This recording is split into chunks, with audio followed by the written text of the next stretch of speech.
You're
There we are, mic's on.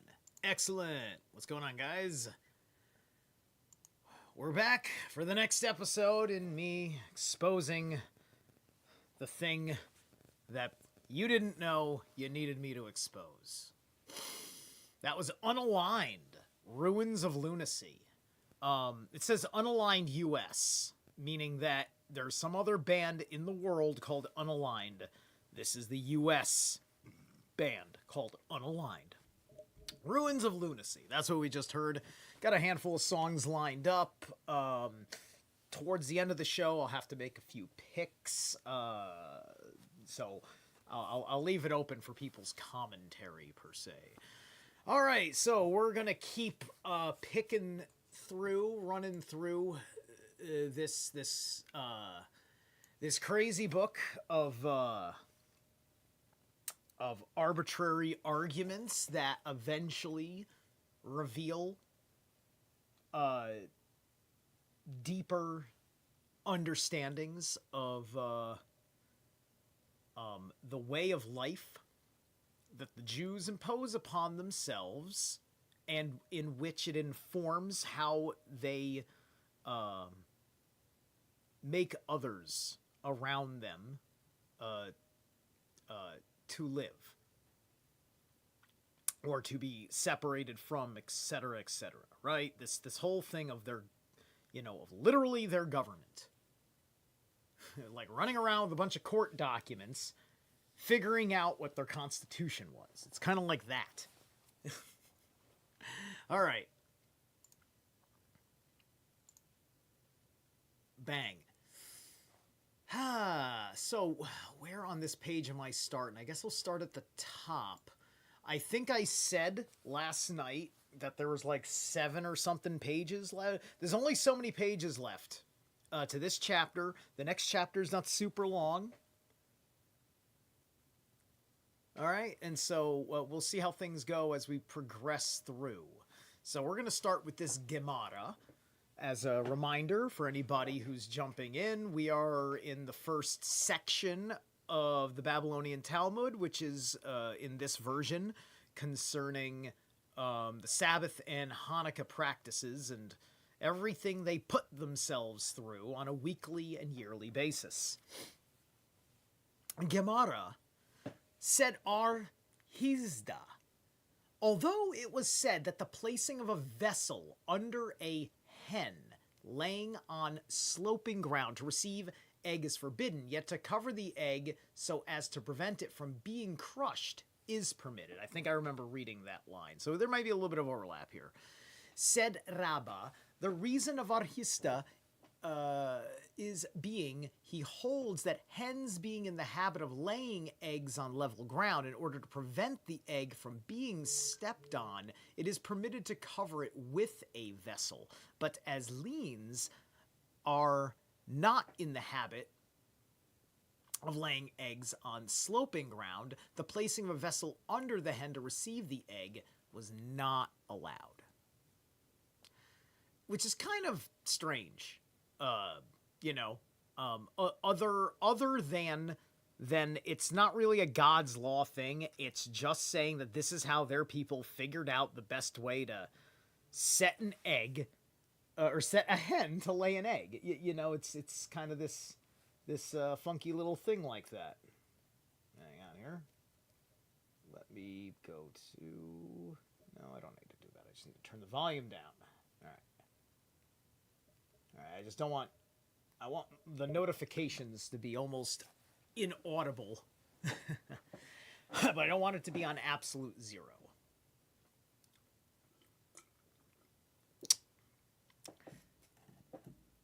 Abaya objected to this, stating, were we not taught in the Mishnah that it is permitted to place a vessel under a lamp in order to take up the dropping sparks, right? So, there's an important thing that maybe I read it and I glazed over it, where aspects of how you treat the lamp and aspects of how you treat the hen have a commonality in their law, meaning that because they're missing something in their lamp law, they're citing their hen law and their hen law and their lamp law. Right? So that's what they're doing here, and I think that's a lot of why these arguments kind of go, and it's as if like, wait, we're talking about hemps, why are we talking hens, why are we talking about lamps, why are we talking about this, we were talking about that, right? But there's a whole, like, the point is that in both of those things there's a similarity of structure or actions, course of actions, and that's why this kind of becomes relevant in that respect. How's it going, Howard Ramberg? All right. Dropping of sparks. This seldom occurs and therefore it is permitted. He was told that the dropping of sparks by a lamp is also a frequent occurrence. Yosef, commenting on the statement of Arhista, gave another reason, that the vessel placed under a hen to receive an egg is made useless for that same Sabbath. Interesting. All right, so this this then gets into the issue of when it is used, don't use it again, which is probably like a sanitation regulation, right? It's obviously some sort of a sanitation regulation.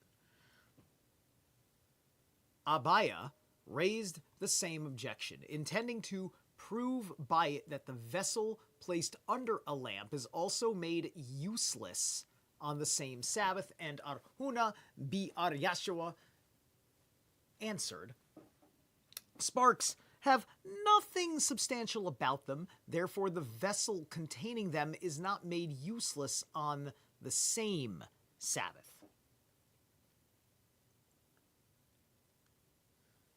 Basilisks are born of a hen egg, I believe. What are you talking about?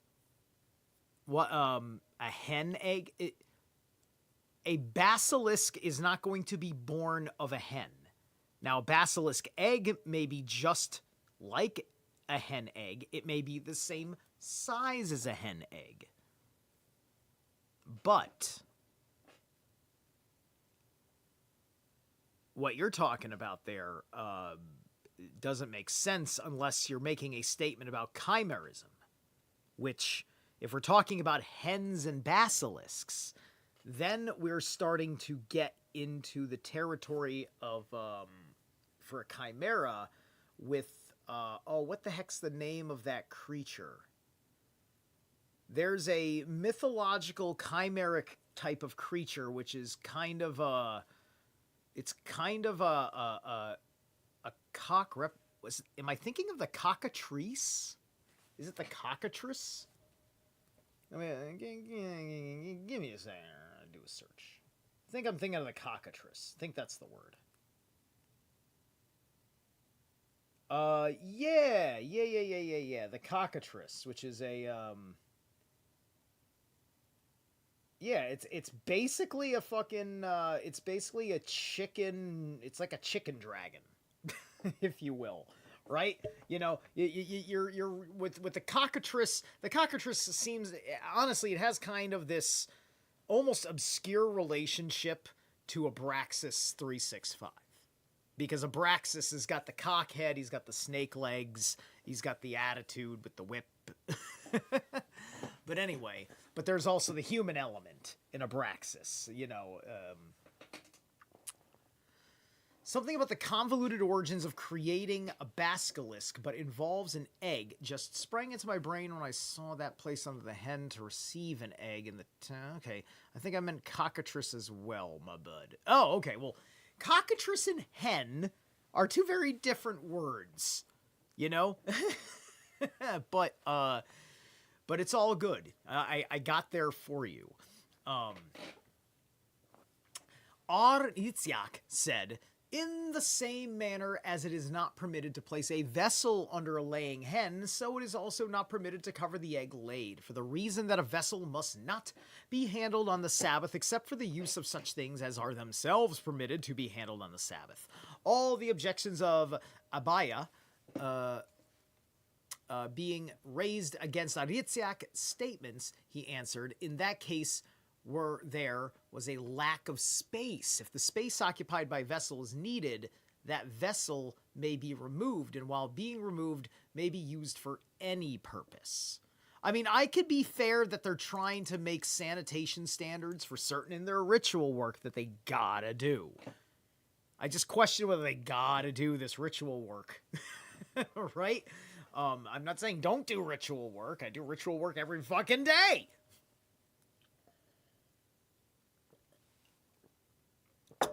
And even though it doesn't go through such a thing, right, which involves like cooking meals and lighting ceremonial things in proper places with all sorts of absolute proper setup and yada yada yada. Granted, yeah, you want to do a hardcore ritual, you want to do it like that, but like daily ritual stuff, you don't want that to be insane. You're doing it daily. It's not meant to become your whole personality and take over your life. It's not the purpose of it. So, come in here, another objection. An egg laid on the Sabbath or a festival to prevent it from being accidentally cracked may be covered with a vessel. Here are the cases also when the space where the vessel is placed is needed. And you know, the thing is, they could skip a whole lot of arguing if they just freaking start what they're telling people they gotta do with the primary principles of why it has to be this way. You'd have less absurd questions. It would be more clear, right? Like that statement right there would be an example. If you said that statement first in the argument that they were having, there may not have been so many different needs, because all of a sudden you're just kicking things up to this is a superseding principle to this principle, which is a superseding principle, right? And doing all of this with their enclave of rabbis that act like the Supreme Court, except they're scattered across the Jewish diaspora. All right. Said Ar-Shesheth to his disciples, "Go ye and tell Yaritziak that the above doctrine has already been interpreted by Arhuna in Babylon as follows. It is permitted to make a partition on the Sabbath to isolate a core for the sake of a corpse for the sake of the living, but it is not permitted to make a partition for the sake of the corpse. How is the latter clause to be understood? Are Samuel B. Yehuda and also Shaila Mari taught?" Shaila Mari, that's interesting that this name is Shaila or Sheila or whatever, Mari, just like that. Is Sheila like a title? Because you don't have an R in front of it like so many of these other guys. There's a couple other people that popped up that didn't have R's either. But then again, they also had names that sounded like rabbi and stuff, which I assumed were titles or whatevers or some sort of pseudonym or the character they adorned, if you will. You know, just like the Pope has his saint name. You know, Pope Leo is not his birth name, just like everybody knows Bergoglio was the last pope, Ratzinger was the pope before that, and I don't remember who John Paul was before he was pope. So, the above doctrine has already been interpreted by Arhuna in Babylon. Okay, I'm sorry, I read all that. Partition of the corpse. How is the latter clause to be understood? Are Samuel B. Yehuda and also Shelamari taught in the case of a corpse lying in the sun on the Sabbath, to prevent the corpse from decomposing, two persons are brought to sit on the floor, each on either side, in order to bring about the making of a screen.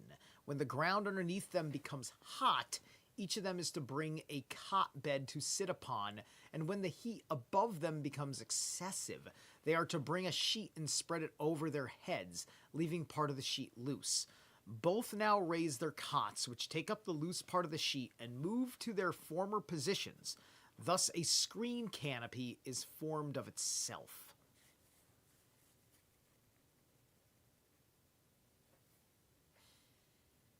Right.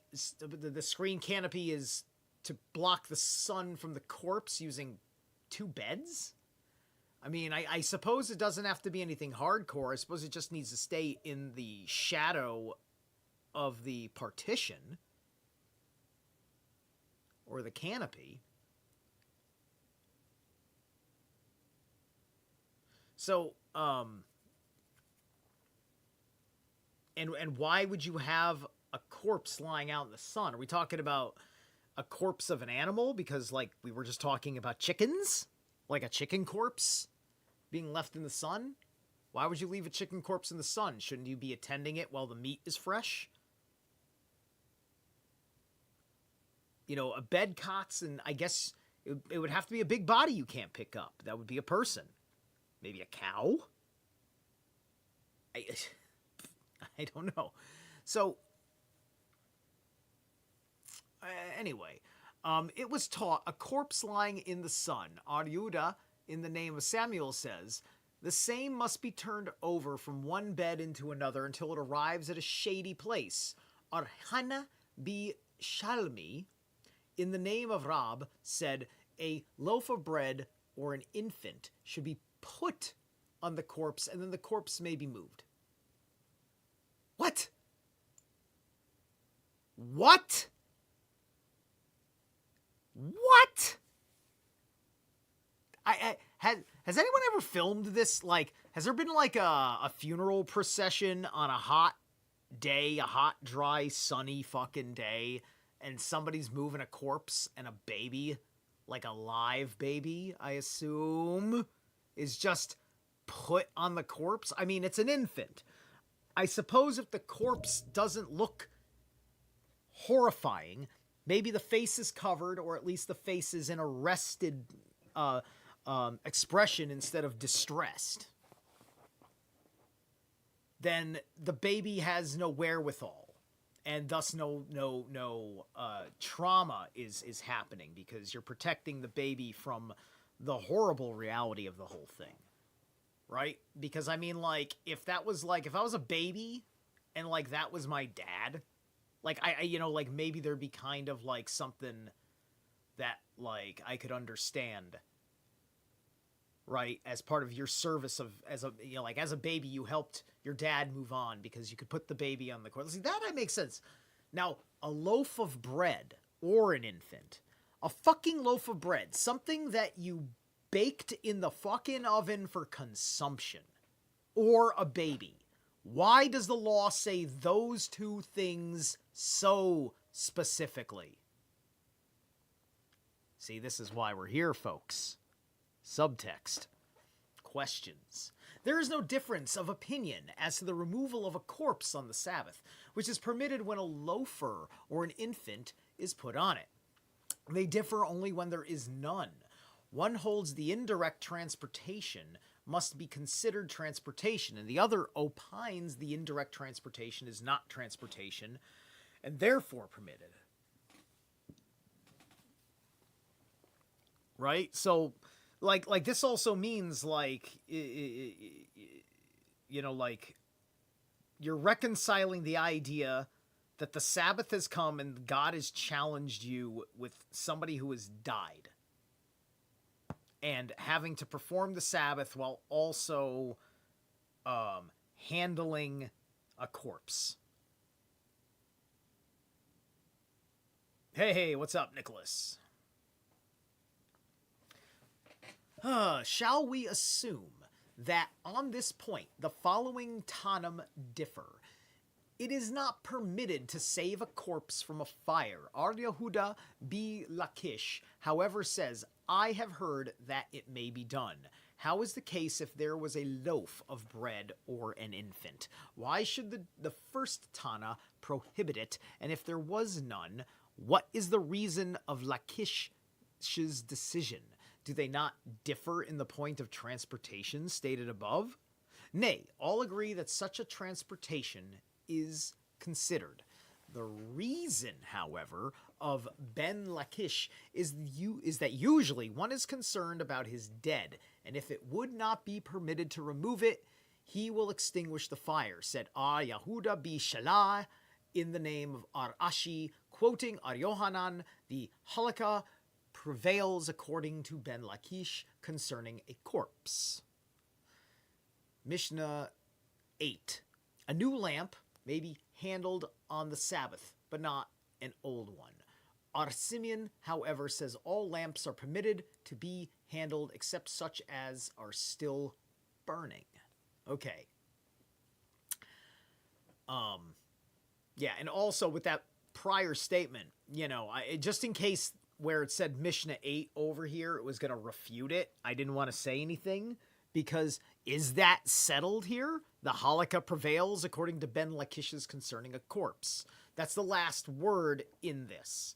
Now, but is that the last word in the actual argument? Because remember, this Talmud is this interesting collection, and there's been so much talking about what is controversial, what is clear, what has room for argument, and like, if I was a Jewish outsider, I would have to assume that at the very least, the halakha concerning corpses is what the Talmud said in English is the highest authority concerning corpses. Right? And then if I'm ever in a situation around Talmud people, I'll be like, oh, you got to do your corpse thing, don't you? My apologies. You have your thing. I hear it's a halakha kind of a situation. Right? And then I have to say halakha and make sure I emphasize the ka and don't put the st, because as soon as I st the halakha, all of a sudden people get angry.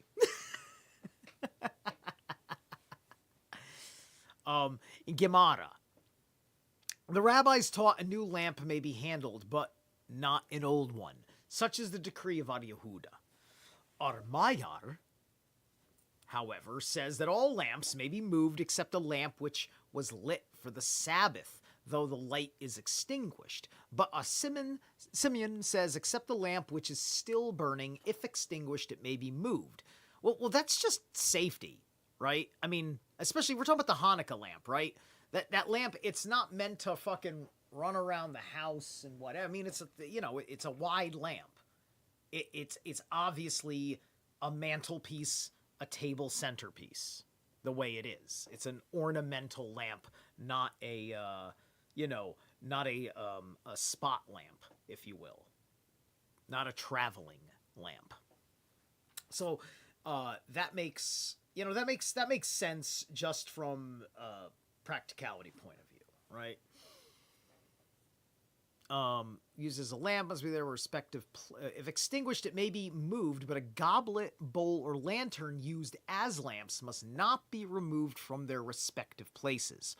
Ar-Elazar Biarsamayan says it is permitted to make use of an extinguished lamp and of the oil dripping from it, even while the lamp is burning. Said Abaya, Ar-Elazar Biarsamayan holds in one case to the opinion of his father, but differs with him in the other. He holds with his father in disregarding muksa, destination, and differs with him in the other case. For his father is of the opinion that when a lamp is extinguished, it may be moved, but not while it is burning. But he is of the opinion that even a burning lamp may be moved, but a goblet, bowl, or lantern must not. Wherein do these things differ from the others? Said Mar Zutra Asimian allows a small lamp to be handled, because one will wait until it is extinguished, and then it may be used for another purpose, but these are large and not apt to become extinguished for some time. Arzera said all the schoolmen agree on prohibiting the handling of a candelabrum which had been lit up on Sabbath, but the handling of the candelabrum which was not lit up on Sabbath is unanimously permitted. All right, so like have a extra menorah, if you will, an extra candelabrum lying around that doesn't get used if it's that big of a deal that you need to use one. That's kind of what they're saying here. Yehuda, in the name of Rab, said, "It is not permitted to handle a bed that has been designated as a place to put money in. If the money had already previously been placed upon it on Friday during the twilight, even if on the Sabbath, no money was on the bed. If the money, however, had not previously been deposited on the bed, the handling is permitted. If a bed was not designated for the keeping of money, but containing money, it must not be handled. If it contained no money, it may, providing no money was deposited on the bed during twilight of the preceding Friday, wow. Just like, what?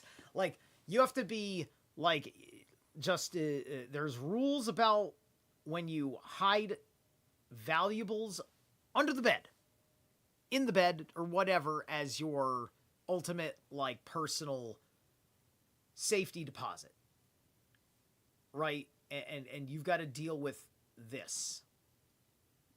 And Rab said this because he holds with our Yehuda concerning muksa. And it seems that so is the case, as Rab said, one may place a lamp upon a palm tree at any time while it is yet day on Friday, in order that it may burn on the Sabbath, but one may not put a lamp upon the same on a biblical feast day. It is permitted to place a lamp on a palm tree on the Sabbath because there is no fear of the tree, which is muksa designated, being used, but on biblical feast day it is prohibited for fear that one, while depositing or removing the lamp, will also use the palm tree, and that is prohibited. And this is correct only in accordance with the theory of Ar Yehuda, but should Rab hold with Ar Simeon, why does he make a distinction between the Sabbath and a biblical feast day? The law of muksa does not exist at all according to Ar Simeon. Is that so? Did not Rab decide, when he was questioned whether one may remove an extinguished Hanukkah light on the Sabbath for fear of the Magi? This has already been mentioned in the previous connection, that it may be done. The time of danger is different. Ar Kahana and Ar Asi then questioned him, "Does the halakha so prevail?" And he answered, "Ar Simeon is worthy to be relied upon in times of danger." Resh Lakish questioned Ar Yohanan. Actually, let me pause right here a second. I think I want to go take a break, but also let me see where my progress is. I want to double check when the bottom of this goes.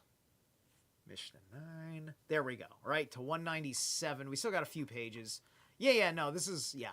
Okay, we'll take a break. It's plenty of time. All right. So, ladies and gentlemen, we're going to move along. This is Towers Below with Red Trophy.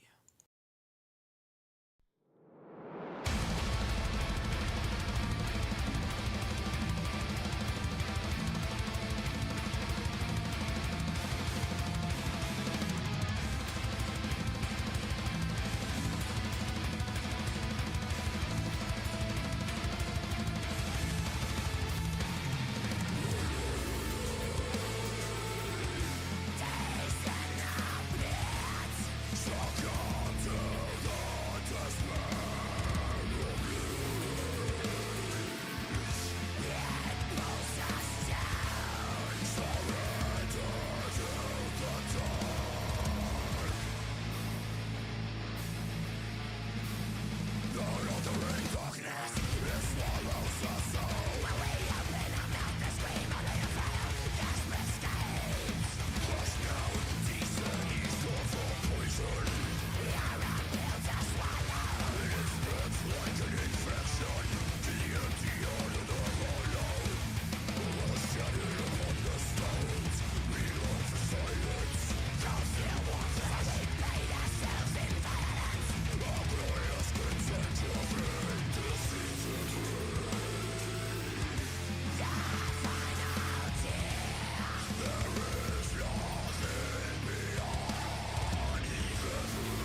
we go. I already have an idea. I'm going to click on this now and set it up. Johnson, why are you naked? Nobody cares about Johnson. There we go. Alright, that won't even be next. That'll be down the line. Or I might do it next, just because the title kind of asks me to, but we'll see how we go as we move along. Alright.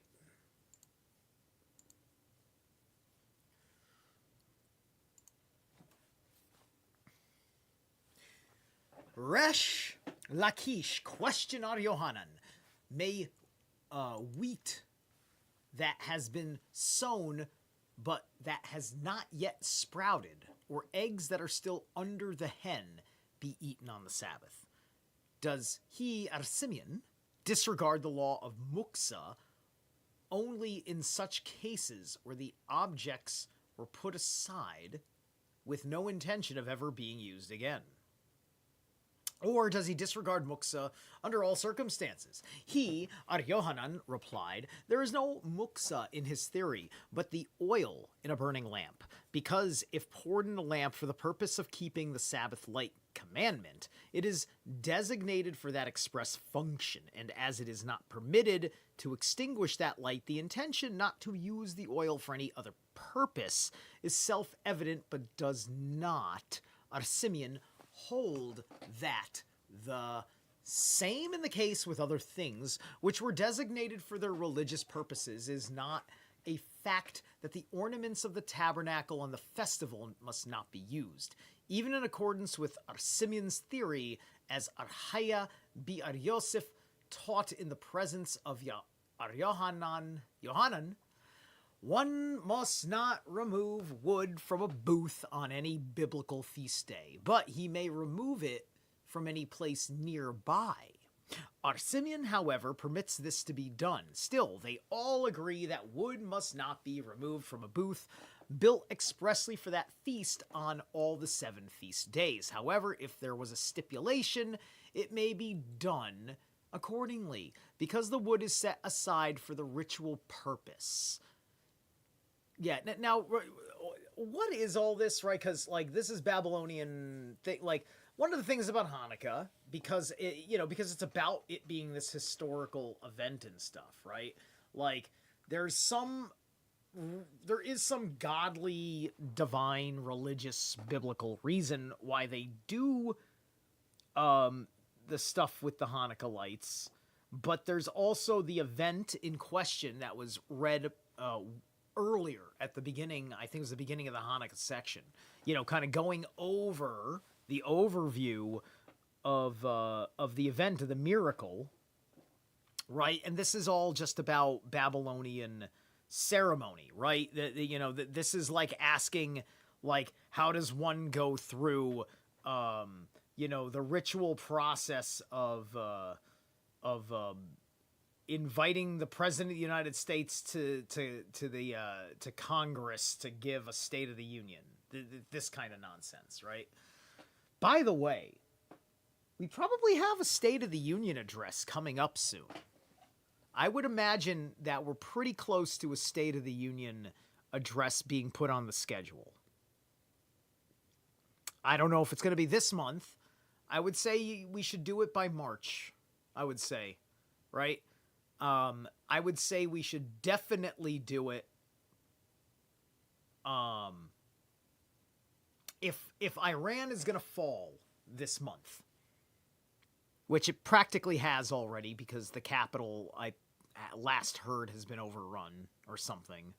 But, let's just say that officially it's over for the Ayatollah in Iran before the end of this month. Then after the fall of the Ayatollah, that would be the time for the president to do a State of the Union address. Now, that State of the Union address will be somewhat upsetting at the same time as somewhat great, because there's a lot of things to be upset about with the 47th President of the United States. But there's a lot of things to celebrate about the 47th President of the United States. So, it is what it is. And, if, and I find it amusing that, the president does not care about people that are rude to him. I saw he flipped off a guy. People are talking about it. President of the United States flipped off a guy who called him a pedophile protector. I don't blame Trump for flipping him off. But if Trump doesn't appreciate that the way he has handled this makes him look like that, but Trump likes to hide behind the press because he loves the inferior attacks of the press upon him. Because as long as the press is wrong about him, anything that he is doing wrong is above suspicion because the press does not know how to press him. All right.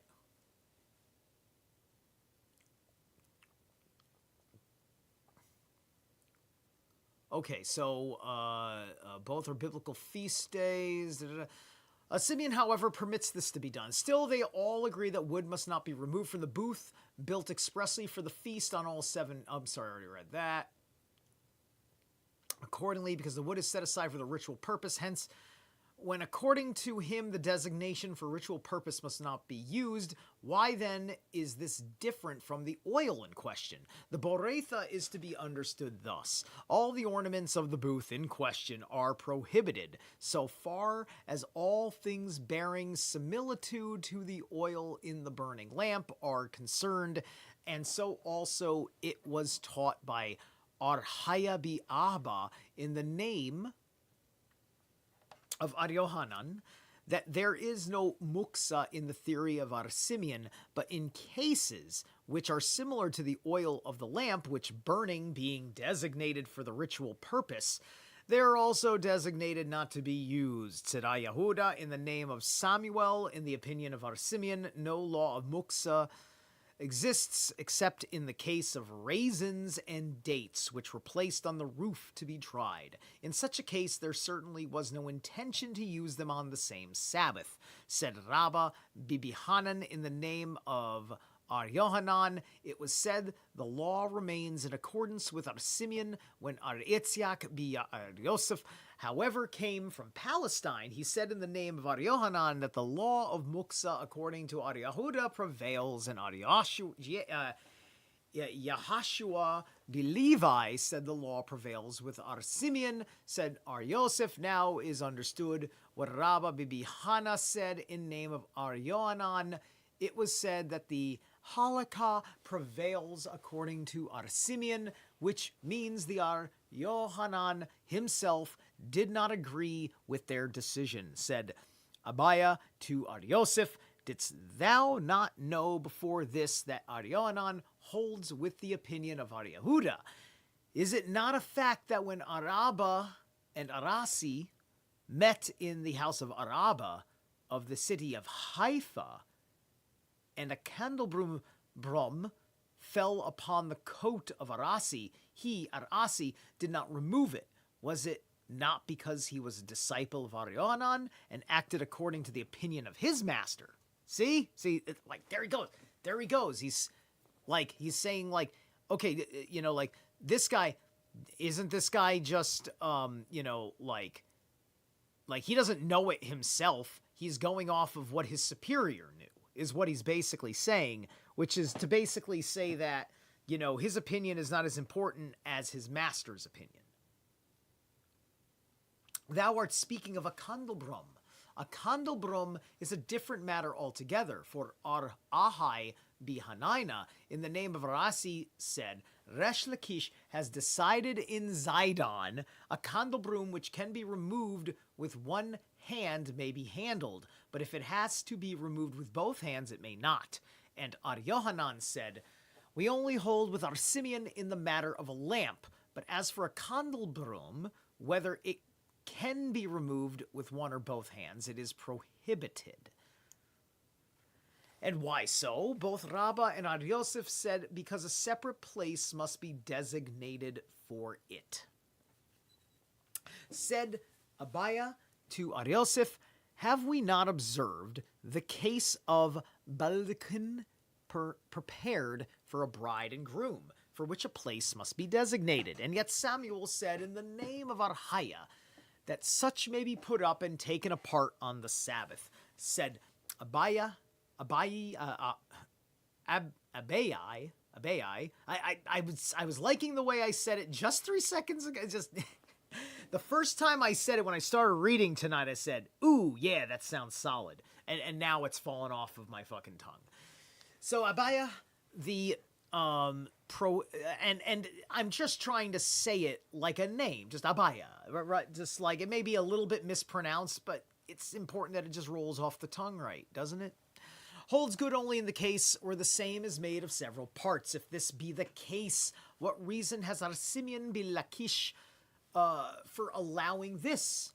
Say, not a candelabrum made of various parts, but if it looks like a candelabrum of various parts, therefore a candelabrum made of several parts, be it large or small, must not be handled. The handling of a large candelabrum, even if not made of several parts, is also prohibited on account of its marked lines. Marked lines now matter. What kind of marked line are these? Just because it's got engravings on it? Like, is it words? Is it just aesthetic engravings? You know, like Celtic knots? You know? Like, Celtic knots is not linguistic in any way. It's an aesthetic look that is signature to a people, to a culture. For fear one may handle such as are made of several parts, and the point of their differing is with a small candelabrum, which looks as if made of several parts, one takes the precautionary measure lest one handle that which is really made of several parts, while the other does not care for such a precaution. Is this because if it's made out of parts, it has the slightest risk of coming apart? And that's the reason that they're even bothering.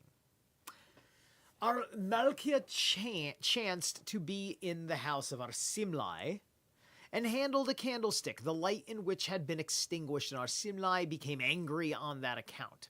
Arhios, the Galilean, happened to be in the town of Arhios bi Hanina, and did the same, whereupon Arhios bi Hanina became angry. Abuhu, however, when he happened to be in the place of Yahashua bi Levi, handled, but when he came to the place of Ar Yohanan, he did not handle a candlestick in question out of respect to Ar Yohanan. Ar Yahuda said, a lamp which has been filled with oil may be handled after the light has been extinguished, because it emits no bad odor. But one which contained naphtha may not be handled on account of its bad odor. Both Rabbah and Ar Yosef also permit this. Ar Avia once came to the house of Rabha with muddy shoes and sat on the bed in the presence of the latter. This made Rabha angry, and he tried to disconcert Ar Avia with questions. Said he, Rabha, can you tell me why Rabba and Ar Yosef both said that a lamp filled with naphtha may be handled? Answered Ar Avia, the reason of their decision is because the lamp is fit to cover a vessel with after being extinguished. And he rejoined, if this is so, one may also handle shavings scattered in the yard, because they also can be used to cover a vessel with. Answered Ar Avia, a lamp being a vessel itself can be used to cover other things with, but shaving are not vessels. But shavings are not vessels in themselves, and therefore cannot be used singly as covers. And brought a Boretha, which states that nose jewels, rings, etc. are considered among the vessels which may be handled on Sabbath, and Ula explained the reason why, because they are considered as vessels. Said Ar Nahman bi Itziak, praise be the Lord that Rabbah did not put Ar Avia to shame.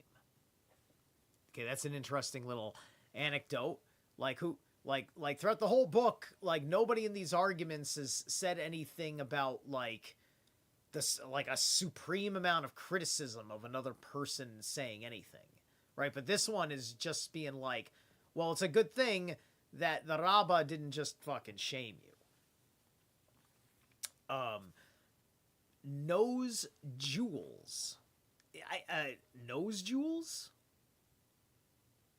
What is a nose? Like, you see, that throws me off because I believe it's in Jewish law that you don't have, like, things like your ears pierced and stuff. Like, all those choices, body modifications and things like that, all of that's supposed to be fallen angel teachings, right? That's understood in under biblical logic, right? So I'm gonna sit here. I'm just gonna say no Jewish nose jewelry. All right. Let me see. I want to see. Okay, so right that or no. Well, it says nose jewels. Let me see what. Let me say not nose jewelry because that's not what it says. It says nose jewels, and I want to see. Give me some pictures. Give me some pictures.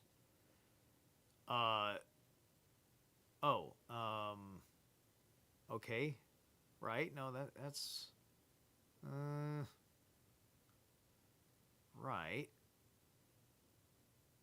But all right.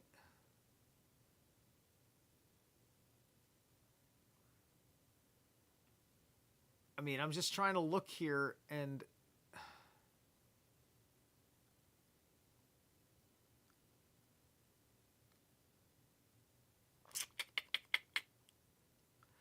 I mean, I don't see anything that I don't understand. Right? The closest thing I see that makes sense to me on my search. Well, that's meant to be forehead jewels, and that's just the outfit. Forehead jewels or nose jewels, ancient Jewish bridal attire. Okay. I don't know. It's telling. I guess there's something here, right? I just find it very strange because it was my understanding that the Jews didn't do jewelry like that. At least not the more orthodoxy type. I mean, it's fine if they do. I mean, I used to have a labrae piercing. All right, I'm going to...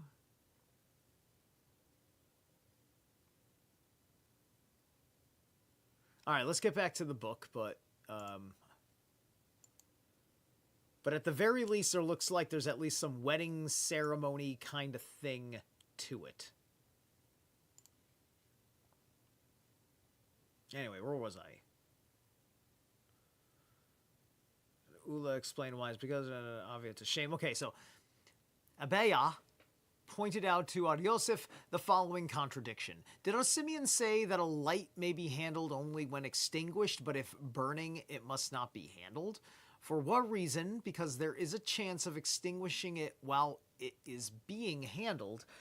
Have we not learned that Simeon said, an act which is committed unintentionally is permissible? Such is the decision of Simeon. This presents no difficulty. One must not take chances with an act which, if done intentionally, should cause a violation of biblical ordinance. But if the violation would be only that of a rabbinical ordinance, chances may be taken. Okay, so... what? So wait. One must not take chances with an act which, if done intentionally, would cause a violation of the ordinance. But if the violation would be only that of a rabbinical ordinance... Oh, okay.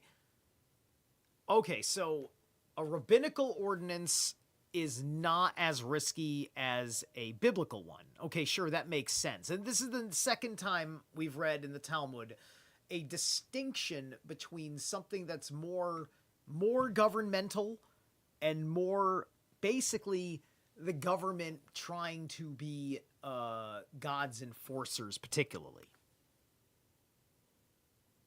So rabbinical ordinance versus biblical ordinance, aka extra biblical law. That's important to understand because of double standards, because of Noahide law, because of the concern of those that will be under Noahide law. Objected Rabbah, we have learned, dealers in clothing may sell clothes made of wool and cotton mixed. They are permitted to try on such clothes or to carry them temporarily on their shoulders, provided the intentions to use them as a protection against the sun and rain does not exist. Now the wearing of a mixture of wool and cotton is biblically prohibited. Still, Simeon permits it to be done temporarily. Therefore, said Rabbah, discard the case of the lamp, oil, and wick. There is another reason entirely, because one becomes a basis of a thing, the handling of which is in itself prohibited, i.e. the light in itself cannot be handled. Said Zerah in the name of Asi, quoting Yohanan, who said in the name of Hanina that he was told by Ramnas, Rabbi permitted me to handle a pan containing glowing ashes. And so, like, this is one of those moments that's like a real kind of argumentative fail. It's like, this is so derivative over such a small technical detail. Right? And Zerah himself was deliberating. Did indeed Yohanan say so? Have we not heard that Rabbi Bibi Hana said in his Yohanan's name, referring to our Mishnah, which states that a man may handle a box containing a stone, he may do so providing the box also contains fruit. Okay. How then could Yohanan permit a pan with glowing ashes to be handled? Asi was astounded for some time, but finally answered, the pan referred to still contained some grains of incense. He doesn't know that. That's a rationalization. Oh, it must have had some grains of incense, and that's why. Right? Instead of saying, let's have a more rational reason for things. Or let's just say, hey, listen, somebody, were fallible. He was, like, there's the question of, it's not that I don't think that they don't believe that their rabbis can be fallible. It's just that they want to get right the fallibility and not be unfair to those who are fallible and making the mistake, right? At least there's that, which is why there's all this meticulous arguing to make sure that they don't punish the wrong guy over shit that is absurd that you punish anybody over for in the first place. Ugh, right? But so many of these guys want this obligation of basically, they want to have their big government responsibilities that fill them with pride without actually having a place to establish their government, yet keeping up duties and roles because they matter within their own.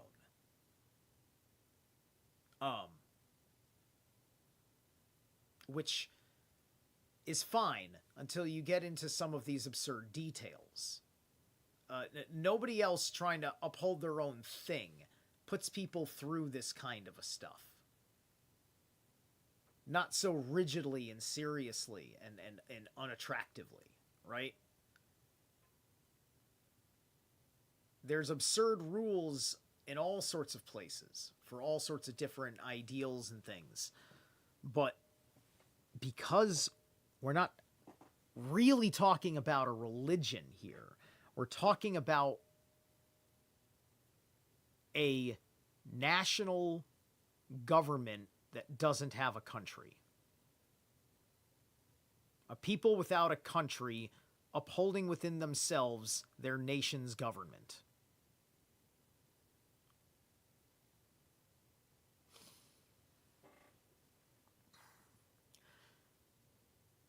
Okay, it's 9:18. It is time for the next thing. So, you know what? Yeah, I'm going to go with this because it's appropriate and we're still reading, you know, and we'll have we'll get to the end of the chapter after the break. So we're gonna try this.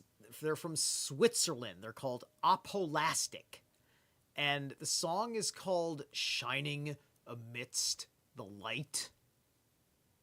Or this actually, Transcending Obscurity could be the name of the song or the album. Hold on a second. On Transcending Obscurity Records. Oh, no.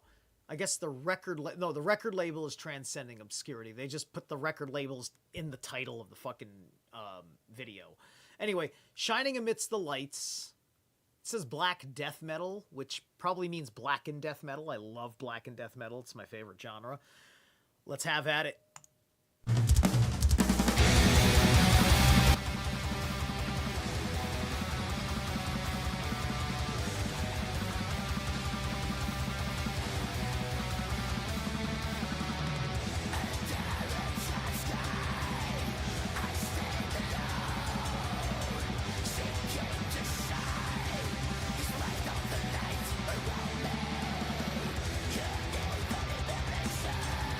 Determined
man, I love that sound. That's the way I like to hear the sound. That's I'm gonna have to get back to that album. I'm gonna have to listen to that album. All right, we're back. Hey, Missing Time 420 is here. I hope you're not missing too much time, Mr. 420. Keep your head on straight. All right, we're back on the Talmud. That was apollastic, was shining amidst the lights, which I thought was appropriate because we're talking about the laws of lighting the Hanukkah candle for the Babylonian government of the Jews. All right. Said Arzera in the name of Arasi, quoting Ar Yohanan, who said in the name... Oh, yeah, that's right. I'm sorry. I already read all that. The Panfer is still sending grains of things. But Rabba said, while we were in Ar-Rahman's house, we handled a fire pot on account of its ashes. The ashes were needed for some purpose. Therefore, the pot was allowed to be handled, although there were some broken sticks of wood upon it. The schoolmen raise the following objection. Ar Simeon and Ar Yehuda agree that if there are broken pieces of wick in a lamp, it is prohibited to handle the lamp, said Ar Bahia. This was taught in Galilee. Galilee is a state where linen cloth is scarce, for which reason the broken pieces of wick are valuable, and the lamp, being the receptacle of prohibited valuables, is not permitted to be handled on the Sabbath. Levi, the son of Samuel, met Ar-Abba and Arhuna, the son of Haya, standing at the entrance of Arhuna's house, and Levi questioned, is it allowed to fold the beds of traveling coppersmiths on a Sabbath? They answered, yeah. In allowing this, the two rabbis held the opinion of Ar Simeon b. Gamaliel in a following Boretha. It is not permitted to put together a bed which has been taken apart, but if one did so, he is not culpable. One must not fasten the bed with pegs, but if he did so, he only lays himself liable to bring a sin offering. Ar Simeon b. Gamaliel, however, said if the bed was loose, it may be fastened. Okay. So, what about with the corpse and using the bed? Right? See, like, if I was a Jew... If I was in this guy's like, I mean, yeah, but didn't Rabbi say something about a corpse and shielding the bed? What if I gotta use the corpse? What if I gotta do the corpse thing? Then how do I handle taking apart the bed? Right? Our Hama had a folding bed in his house. He put it together on a biblical feast day, and one of the young rabbis questioned Rabba. What reason is to be found for this act? Is it because of indirect building? Granted that there is no biblical prohibition to the effect, there surely is a rabbinical. Answered Rabbah, I think that the reason is the decision of Ar Simeon b. Gamaliel, with whom I agree that it is permissible to put a bed together if the bed is loose. Mishnah 9. One may put a vessel underneath a lamp for the purpose of receiving the sparks falling from the lamp, but he shall not put water into the vessel, because thereby the sparks would become extinguished. Logically. All right. Gemara. Would this act not render the vessel useless, said Arhuna, the son of Yahoshua. The vessel is not made useless because the sparks do not amount to anything. He shall not put any water into it, etc. Shall we assume that this anonymous Mishnah is in accordance with Aryos, who said that it is prohibited even to cause light to be extinguished? Okay, so these Mishnahs are not necessarily written by some anonymous wizened scholar. So there's a credibility issue. Here is a Mishnah in the argument that nobody knows its source, and thus is being questioned. Which asks us the question of what precisely are the standards, because the book has pretty much demonstrated that standards do not exist, despite the fact that this is supposed to be them putting their government back together. and yet nothing is solid enough to stand on. How can you explain this in this way? And the question is exactly how unified would all the Jews be? Would some Jew get irrationally sectarian, separationist about it if they decided to disregard his anonymous Mishnah that he preferred? Okay. Arios spoke of the Sabbath itself.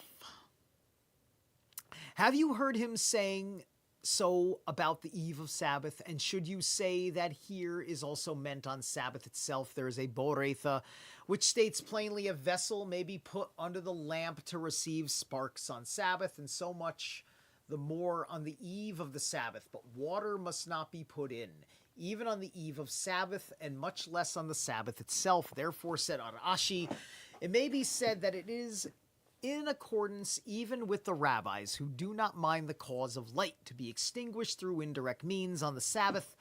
In this case, however, the sparks are extinguished through direct means, i.e. by placing water underneath the lamp. Okay, so, let's move on. So, here's your footnotes. You can go ahead and take a read of that.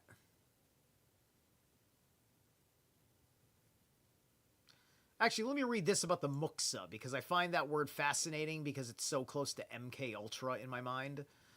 Or designation. Refers to such objects as are set aside and designated for non-use on the Sabbath.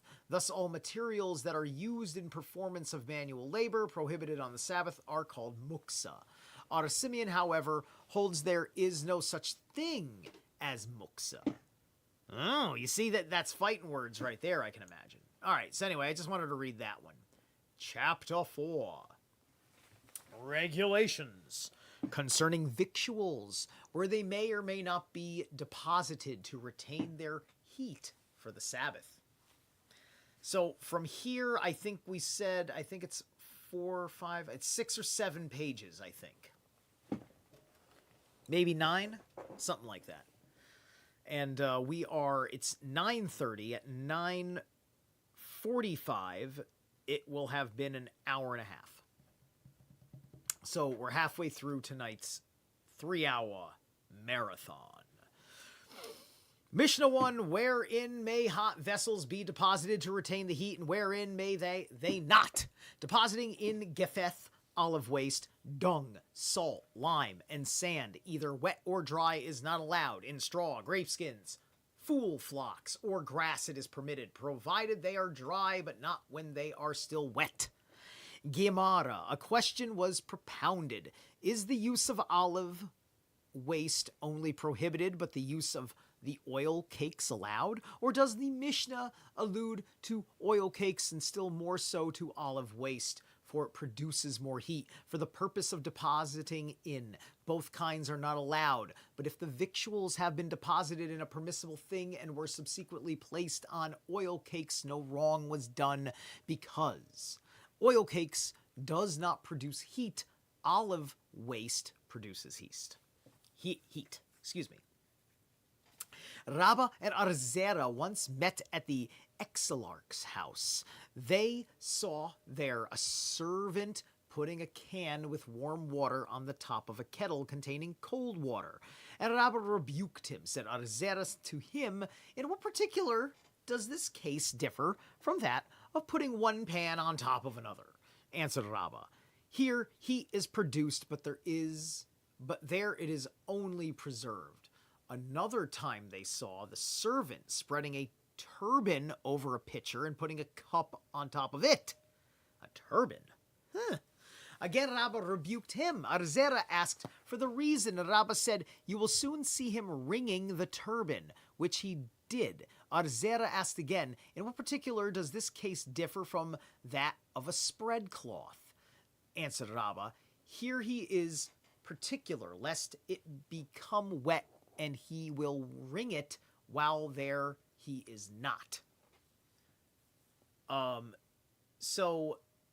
Yeah, okay, so he's saying that using the turban effectively is cheating because the turban is like a spread cloth, right? Okay. In straw, our Ada, the Mazna questioned Abaya, may wool flocks in which victuals were deposited be handled on Sabbath? Abaya answered, because of a lack of straw. Excuse me. How wooed. Would a man sacrifice a valuable lot of wool flock when placing the victuals in straw? No intentions to make further use of the straw exists, and it becomes part of the pot itself. With wool flocks, the case is different, for they are intended for further use and therefore must not be handled on Sabbath. Arhista permitted the replacing of waste fallen out of a pillow on Sabbath. Arhanan Vihista objected to him from the following. Untying the opening for the neck of a shirt is permitted on Sabbath, but cutting it is prohibited, and waste must not be placed into a pillow or bolster on a biblical feast day, much less on a Sabbath. This presents no difficulty. Placing new waste in a pillowcase is not allowed. The replacing old waste is allowed, and so also we have learned plainly in a Boretha that when they fall out, they may be replaced even on Sabbath, and much the more on a feast day. Ar Yehuda, in the name of Rab, said, whosoever makes an opening for the neck in an unfinished shirt on Sabbath is liable to a sin offering. Okay, sure, I guess because that's work, right? That's the idea of work. If you're cutting it, you probably are using a victual tool, right? That makes sense. Arkehana opposed, saying, what is the difference between an opening for the neck and a bunghead in a barrel? A bunghead in a barrel? Rob answered, a bunghead is not attached to the barrel, i.e. it forms no part of it, but an opening for the neck is made by an incision in the shirt, and hence is part and parcel of same. In Surah, the following doctrine was taught in the name of Arhista, and in Pumbeditha, the same was taught in the name of Ar-Kahana or Rabha, who was the Tana in whose name the sages taught that the part and parcel of a thing is on par with the thing itself, said Ar Yehuda in the name of Rab. It is Armayer of the Mishnah, Kilim 8, who holds that the attachment built on a hearth is on a par with the hearth itself and becomes unclean when touched by an unclean thing. When wet, a question was propounded, naturally or artificially wet. Come in here, the Mishnah says, not with straw, nor with grapeskin, nor with wool flocks, nor with grass. When wet, it is right only if we accept the theory that they became wet. But should we venture to think them naturally wet, how is this to be imagined? Can wool flocks be naturally wet? The sweaty wool under the hips may be meant. Did not our Oshia teach we may deposit in dry cloth and dry fruit, but not in wet cloth or wet fruit? How is naturally wet cloth to be imagined? This may also mean cloth made from the sweaty wool under the hips of the sheep. Mishnah 2. It may be deposited in cloth, fruits, pigeon feathers, shavings, and fine flaxen tow. Ar Yehuda forbids the use of fine, but permits the use of coarse flaxen tow. Gemara. Shavings. A question was propounded. Does Ar Yehuda forbid the use of fine shavings or fine flaxen tow? Come in here. We have learned in a Boretha, Ar Yehuda says, the fine flaxen tow is the same as dung, which increases heat. Therefore, the conclusion is that he means flaxen tow. Mishnah 3. It may be deposited, wrapped in skins, and they may be handled in shorn wool and must not be handled. How can this be done? The lid is raised, and the shorn wool, falls down. Ar Eleazar be Azariah says, the vessel is bent sideways, lest it be taken out and cannot be replaced, but the sages say it may be taken out and replaced. Gemara. A question was propounded by Jonathan Jonathan or Jonathan. I keep doing the Y thing with the J strong because I kind of imagine that's how they're doing it all. But I suppose a Jonathan is just a Jonathan because Jonathan kind of sounds off. So, Ar Jonathan be Achanaya, Ar Jonathan be Elazar, and Ar Hanina be Hama. Does the Mishnah allude to skins belonging to private men only? Hence, skins belonging to an artisan who is particular with them may not be handled under any circumstances, or perhaps the Mishnah allows even an artisan's skins. Answered Ar Jonathan be Elazar, to them it is reasonable to accept that it applies only to those belonging to private men, but not to artisans, because they, the artisans, are particular. Interesting. Okay. So, you know, and the artisan is the artist and the craftsman, right? Said Ar Hanina be Hama, to them. Thus said Ar Ishmael be Yossi, my father was a tanner, and he said, bring some skins here to sit on. An objection was raised. Boards of private men may be handled, but not those of artisans. If, however, the intentions is to serve a meal on them for guests, both kinds may be handled. With boards, it is different. Even private men are particular with boards. Sure? On this point, the following Tanaim differ. Skins belonging to private men may be handled, but not those of artisans. Yossi says both kinds may be handled.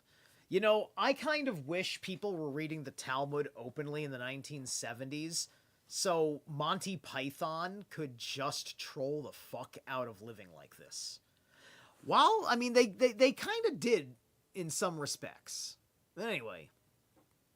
Plus, they weren't afraid to have some Jew jokes. Granted, they were tongue-in-cheek and Jews laughing at themselves or having a laugh at the expense of anti-Semites. And I am still a fan of Mel Brooks. Sue me. Even though I don't think we're going to see... I don't know if I can have faith in Spaceballs. I didn't see History of the World Part 2. I guess I was put off by the fact that he cast Wanda Sykes. But I didn't hear anybody I know say it was great.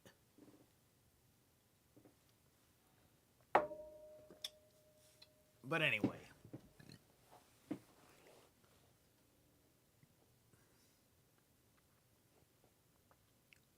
So,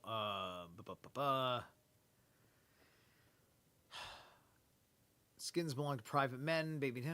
Okay, so while they were sitting together, another question was propounded by them. The 40 less one principal acts of labor on Sabbath. Where are they taken from? Said Arhanina Bihama.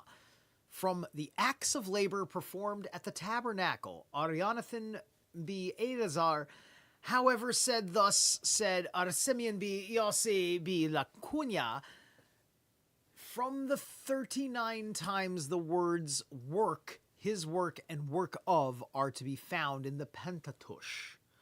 Okay, so the context of work in the Pentateuch, because of the laboring, because remember this whole section is about what's a mukska or whatever, what's a prohibited thing on the Sabbath. Prohibited items, if you will. Ar Yosef questioned Rabbah, is the term his work, which is found in the passage, and Yosef came into the house to do his work, Genesis 39:12, also of the number or not? Abiah answered him, "Let us bring the book and count." And he rejoined, "I am in doubt whether the verse and the work was enough."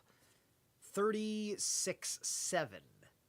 Exodus 36:7 is of the number, and the former verse is to be explained. He came in to do his business, or whether the former is of the number and the latter is to be explained. The task was completed. Both verses cannot be counted among the 39, because if they are there, will be 40 in all. This question remains unanswered. All right.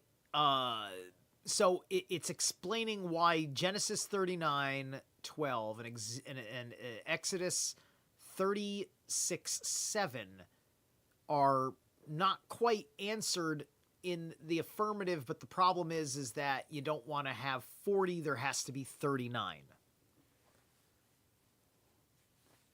It is proven by Boretha. Hold on a second. This is a long passage. One sec. Yeah, okay. All right. We'll take a break here, because it's now 9:45. We are at the halfway mark. We shall do...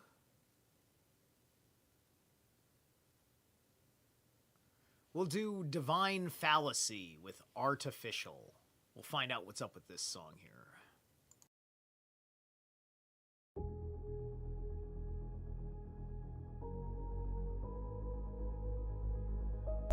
I think this is one of the more new metalish or metalcore-ish songs. Kind of pretty. It's got that prettiness, but it's heavy.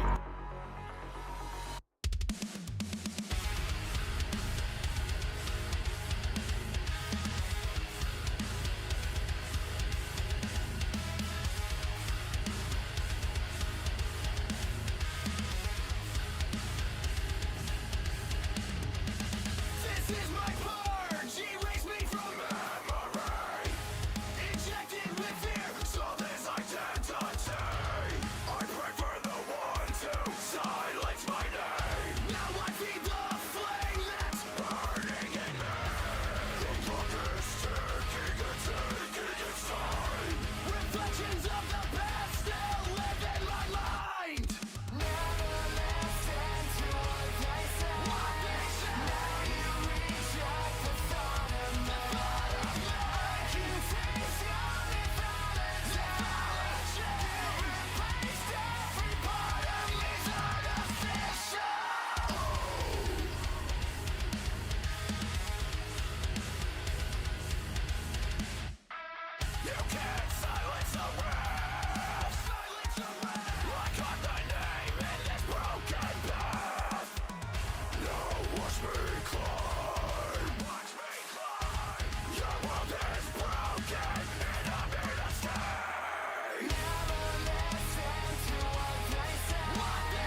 Alright, there we go.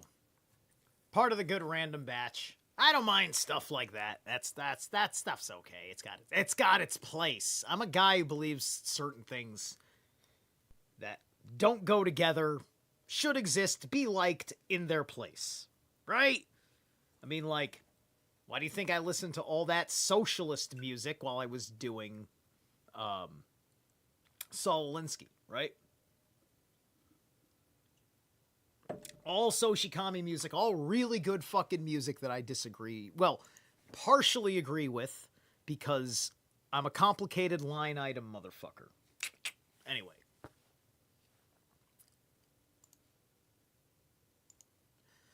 Back to this and my line item ways. It is proven by Boretha that the abduction, or the adduction of the 39 acts is made from the acts performed at the tabernacle, for we were taught one is culpable only for the performance of such works as was done at the building of the tabernacle. They have sown, but ye must not sow. They have harvested, but ye must not. They have loaded the boards from the ground upon wagons, but ye must remove nothing from public into private ground. They have unloaded from the wagons to the ground, but ye must not remove from private into public grounds. They have transferred from one wagon into another, but ye must transfer nothing from private into private ground. From private into private ground, what wrong is committed by that? Both Abaya and Rab, and according to others, Ada Ahaba said, from private into public ground by way of public ground.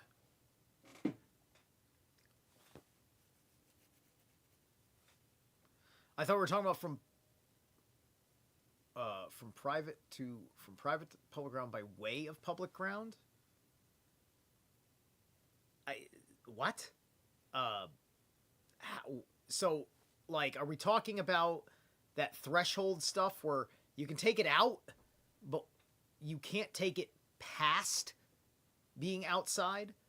Like, you put something out, and now it's in the public, on the public threshold side of their law.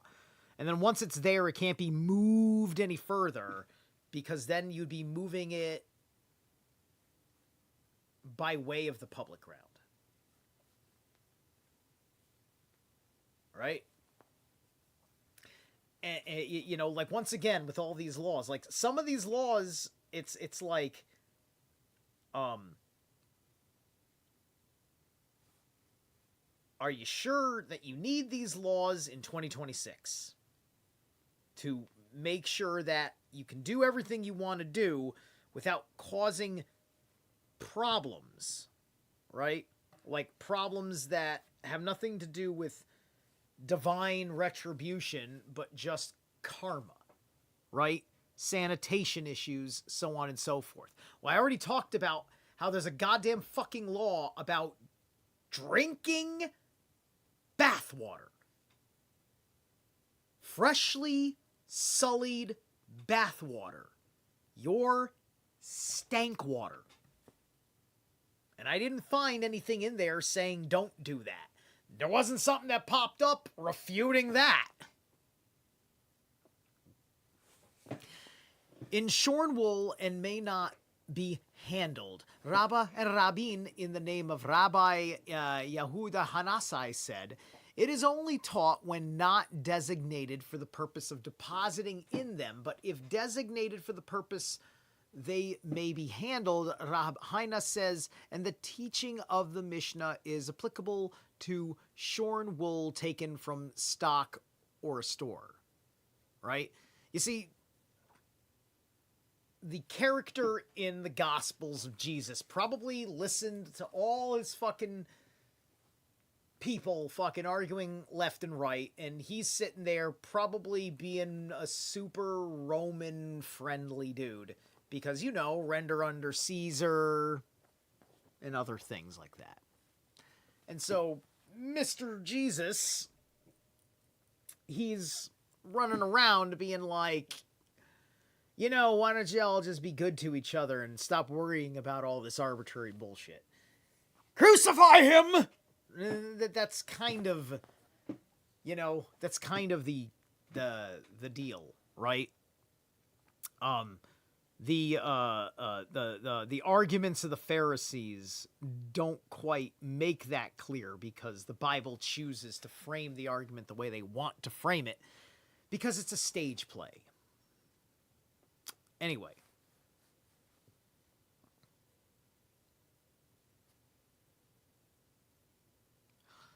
The following Boraitha is in support of this. Shorn wool taken from stock is not to be handled, but if prepared by a private man for a purpose, it may be handled.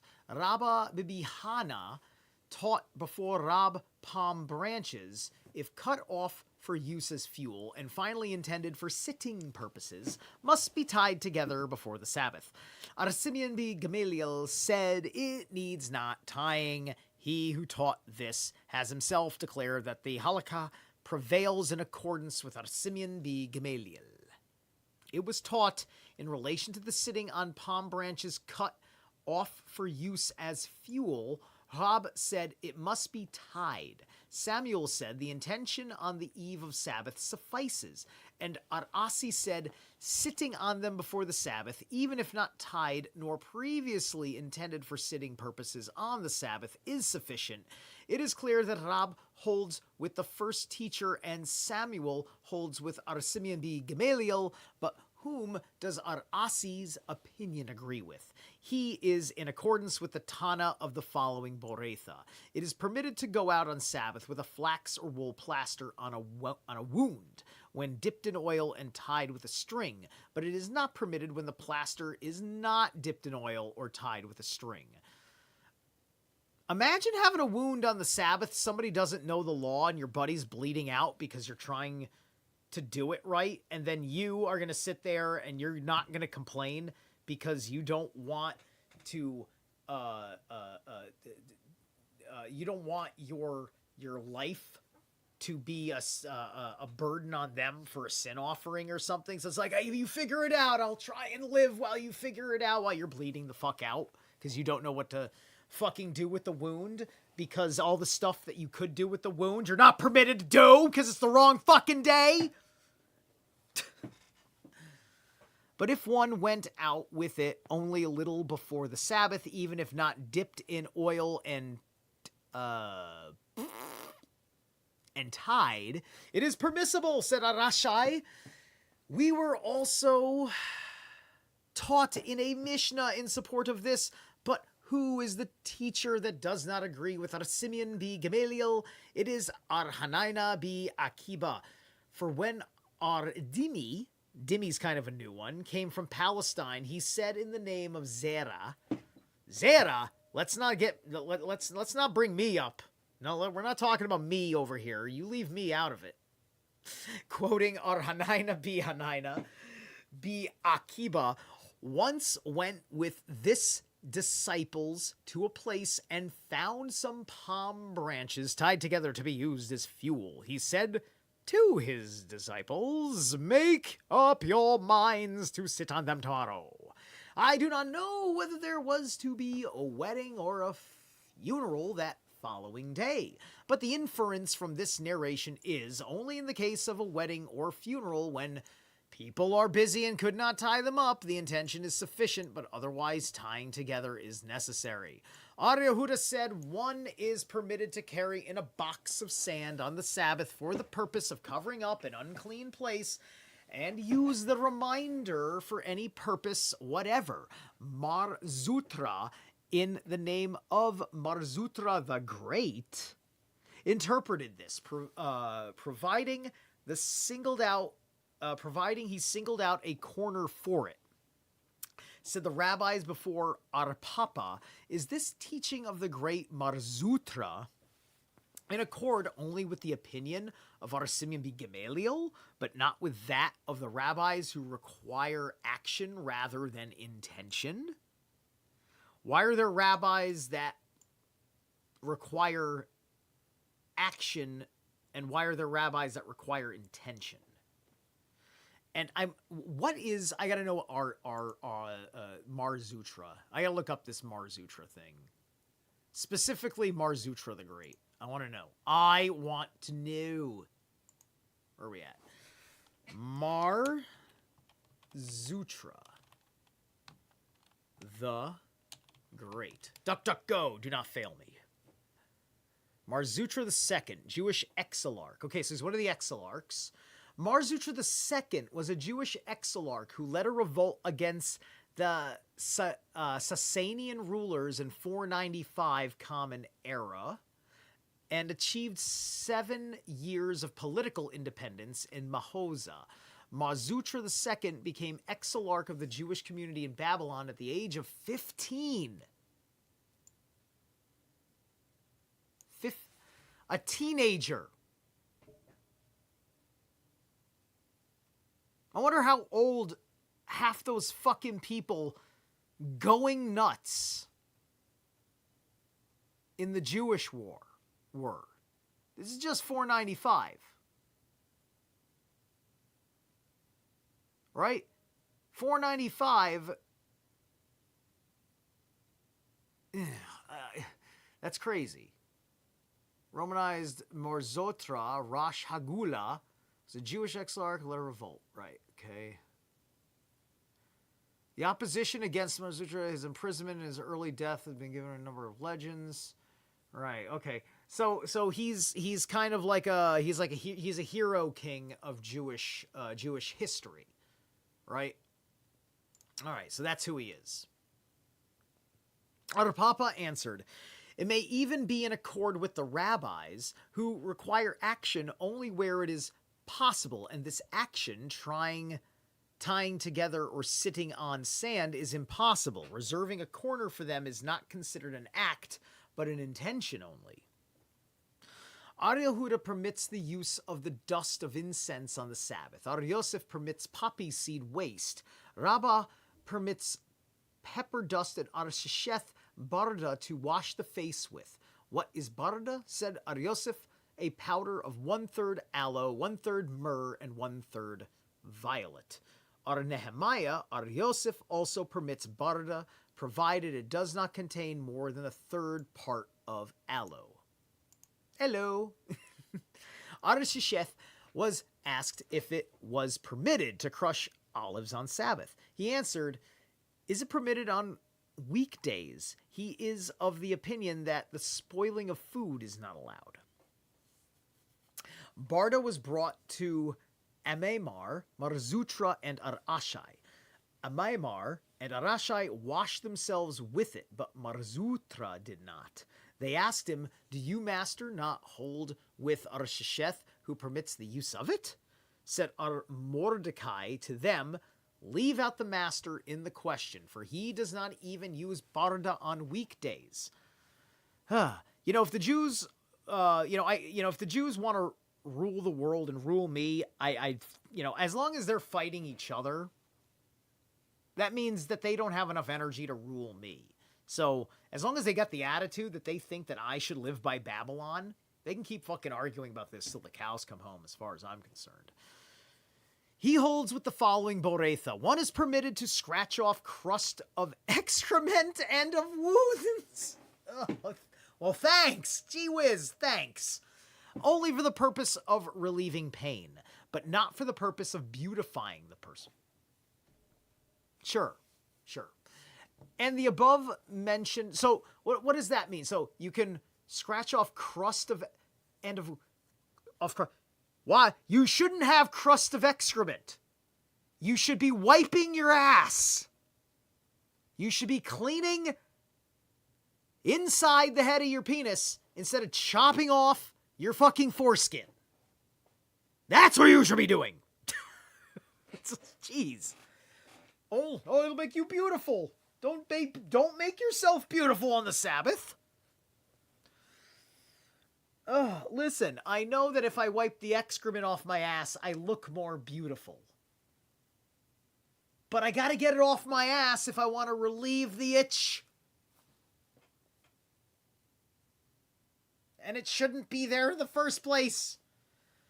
I mean, these people do poop on the Sabbath, right? Do they have to hold their poop all fucking day? Anyway. But not for the purpose of beautifying the person. And the above-mentioned rabbis agree with the teaching of the following. One should wash his face, hands, and feet daily out of respect for his Creator, as it is written, Proverbs 16:4. Everything hath the Lord wrought for its destined end. The vessel is bent sideways, etc., said Araba in the name of Arhaya bi Ashi, quoting Rab, if the cavity formed by the vessel got out of shape, it is not permitted to replace the vessel. There is an objection from our Mishnah, and the sages say it may be taken out and replaced. How shall this be understood? If the cavity remained intact, the rabbis did well by telling us that the replacing of the vessel was allowed. But if the cavity got out of shape, it is not self-evident that replacing is not permitted. Nay, they still maintain that the cavity did not get out of shape. And the controversy in the case is as regards precaution. One maintains that this precaution is to be taken lest we replace the vessel when the cavity is out of shape, while the others contend this is not necessary. Arhuna said a fragment plant used after meals in place of burnt spices, if it was taken out of and replaced in the flower pot before Sabbath, it may be taken out and used and replaced on Sabbath, but not otherwise. Samuel said that the same is the case with a knife that was preserved between the bricks. Marzutra, according to others, Ar-Ashai, said that a knife may be preserved between the branches of the root. And Ar-Mordecai said to Rabba that Ar-Katina has objected to the above rabbis, who said that if it were not replaced before Sabbath, it must not be used. From a Mishnah, Kilaim 1:9, which states plainly that it may be taken out on Sabbath. This question remains. Mishnah 4, a vessel not covered during daylight must be covered after dark. If after having been covered, it becomes uncovered, it is permitted to cover it again. A pitcher may be filled with cold victuals and put under a pillow to keep it cool. Gemara. Ar Yehuda, in the name of Samuel, said, it is permitted to store cold victuals to protect them from the sun. Said Ar Yosef, what news came he to teach? Have we not learned this is the above Mishnah? Abia answered, a great deal. From the Mishnah, I would infer that only such things as are not usually stored are permissible. For in that case, no precaution lest one put warm victuals under a pillow or bolster for the purpose of generating heat is necessary. He informs us, however, that even such things as are usually stored are permissible also. Arhuna, in the name of Rabbi, however, says it is prohibited. Were we not taught that Rabbi has permitted this? This presents no difficulty. In the former instance, he did so when he was not as yet aware of the following decision of Ar Ishmael bi Yosai. Rabbi at one time decided it is forbidden to store cold victuals. Said Ar Ishmael bi Yosai to him, my father permitted it. Whereupon Rabbi said, if this sage has once permitted it, so shall it be done. Said Ar Papa, come ye and note the mutual, respect.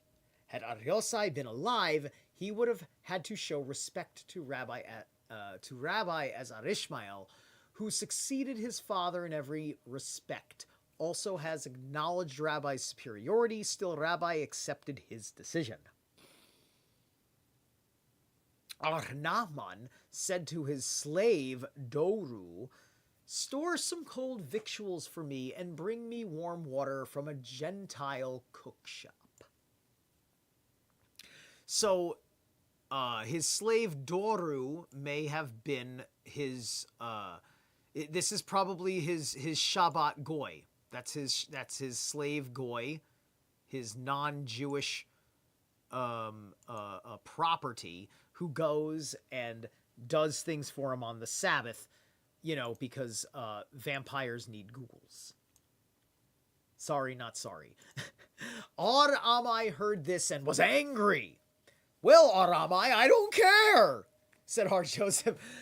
What was the reason of his anger? Did not Ar-Naaman act in accordance with the teachings of the great masters, Rab and Samuel? Ar-Yehuda, in the name of Samuel, said it is permitted to store cold victuals, and Ar-Samuel B. Ar-Itziak said in the name of Rab, anything that may be consumed raw is not included in the prohibition relating to cooking by a Gentile.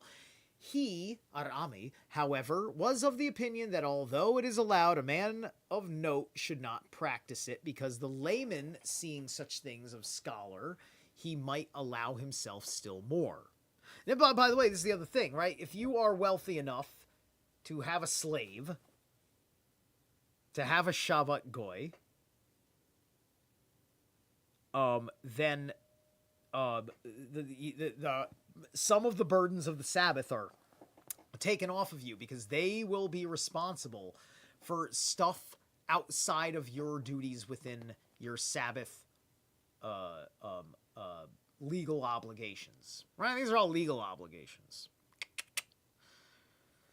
Okay, practicing because the layman seeing such things as scholar, he might allow himself still more. Okay, so the rabbis taught, although the sages said it is not allowed to deposit warm victuals after dark, even in such receptacles as do not increase the heat, still, if already deposited, it is permitted to add more cover. How can this be done? Otter Simeon B. Gamaliel says, in cold weather, the covering sheet may be taken off and a blanket substituted. In warm weather, the blanket may be taken off and a sheet substituted. Also, I'd imagine there's a lot of this being done as, it being done in all these family homes. There's probably a lot that the women are completely involved in helping with, even though they're not involved with all this, because this is kind of more for the men, and all the enforcement and stuff, because all this crazy boils down to very meticulous shit. And the women get into the meticulous shit. They can, they get into all of the little details, if you will.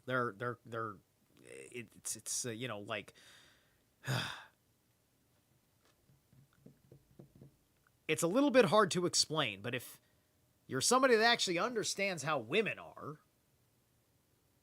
it's not that bad. Anyway.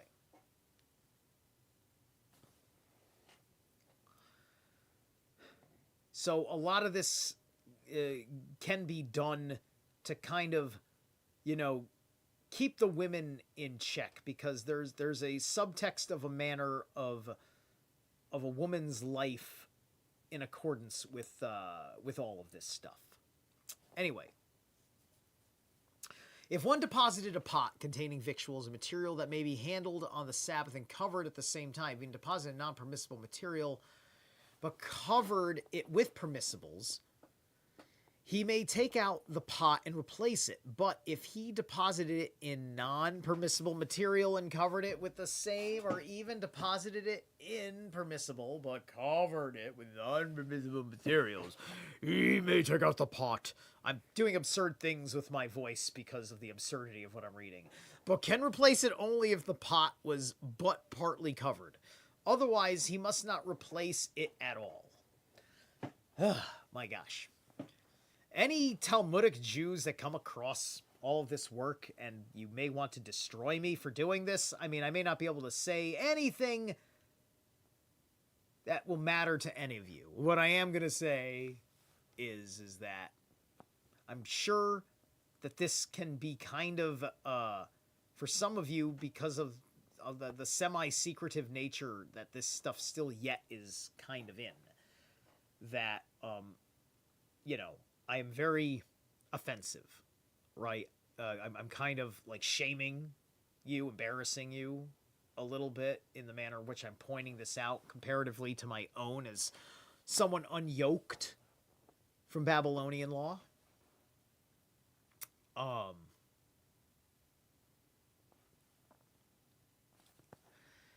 and so, you know, I'm only hoping that you see that you're living under an imposition, right? And that you may live choosing to be like this, but you may not ever have had an outside look at what you were doing, right? But ultimately, anything I say in that matter is not going to matter because I know very little and I don't read Hebrew or understand Yiddish or any of the other language that you are speaking in your official capacities of discussing the Talmud and the Pentateuch and everything else. So, you are probably more interested in letting me know why I'm wrong, which is perfectly fine. Please let me know how I am wrong, right? If the Jews would like to, you know, see this and be enraged about it and hunt me down. Anyway, it is permitted to put one cooking pan upon another and also one earthen pot upon another, but not an earthen pot upon a cooking pan or a cooking pan upon an earthen pot, even on Sabbath. The cover of a pot may be fastened down with dough kneaded on Friday before dusk. In the case of putting one pan or pot upon another, this may be done only to preserve the heat, but not for the purpose of heating the upper pot by means of the lower one. The same as it is forbidden to store warm victuals, so it is also forbidden to store cold victuals on the Sabbath. But Rabbi permitted the latter to be done. Even so, it is prohibited to chop ice on Sabbath in order to obtain cold water, but ice may be put into a vessel or a pitcher without fear of the consequences. There we go. All right, couple of things. And then there's chapter 5, and it's 10:18. Perfect place. Perfect place for the next break. Right at chapter 5. We are rock solid today. All right. This song is fucking ridiculous. Okay. This is the second new song from the new Archspire album coming out.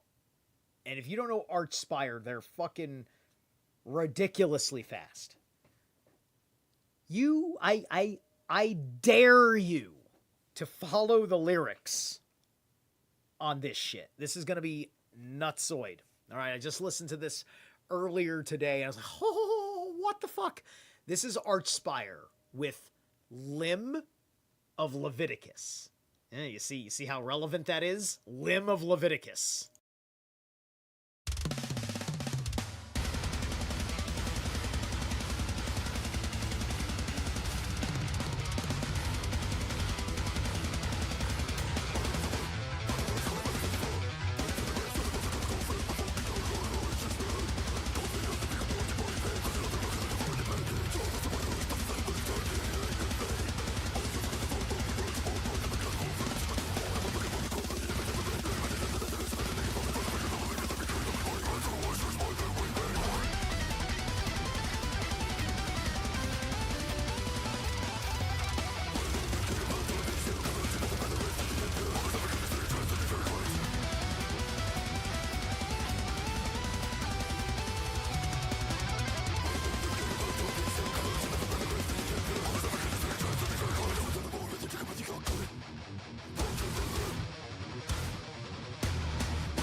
I mean, just trying to register everything that's said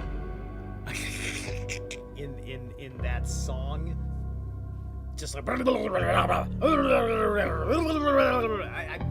don't know if I can fucking do anything that fast with my jaw. You know, it's just I don't like to do singing type stuff because my mind doesn't retain like song lyrics. Like it just doesn't, because you know, and I don't like writing simple. It's just like I consider it insulting, right? So like that's why I stick with the guitar. You know, it's I can sing really well, but when I have to think too much about what I'm singing about, it takes the soul out of it, right? You know, so like if I'm singing a cover in which, you know, this, you know, like there are songs that are much harder to sing because the sophistication and the depth of the lyrics are more unusual, even though it sounds great, right? And like I made that problem. I was doing singing in a band, and I wrote all these fucking awesome songs, and worked real hard on them. And when I had the lyrics in front of me and whatnot, it was fine. But on stage, I didn't want to have the lyrics in front of me because I felt like I would feel like stupid if I just did. Ugh. Anyway, I don't want to go on about that. That's not important, right? At all. I'm just expressing that what they do is crazy cool. And let's get back to the book. My gosh. All right, so here we are. We're in chapter 5. We're here for another 45 minutes or so. This is regulations concerning what may and may not be worn by animals on the Sabbath. All right, by animals. So dogs, cats, horses, I would assume. The animals that you're typically, like donkeys, like probably like labor and pets. I mean, if there are, I don't even know what pets laws are, right? I guess I've seen Jews with pets. I mean, like playing Jews with pets, but I mean super Talmudic Jews. So let's find out. Let's find out what's good. Hold on a second. I just want to... Let's move this back over here. All right. Mishnah 1.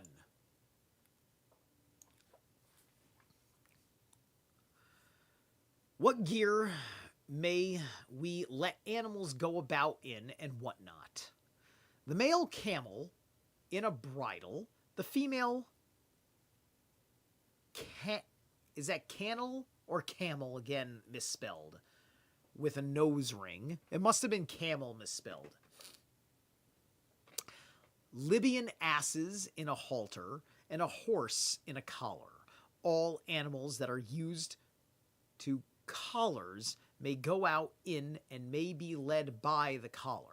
Such gear, when it becomes defiled, can be sprinkled and submerged without being removed from its proper place on the animal.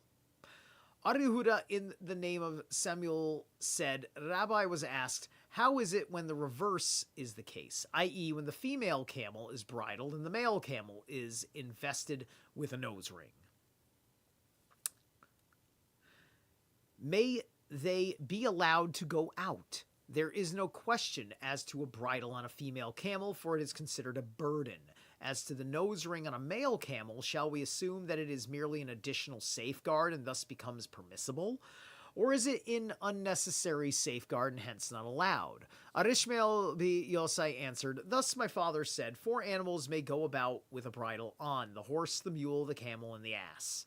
And Boretha states, Lida asses and camels may go about with a bridle on.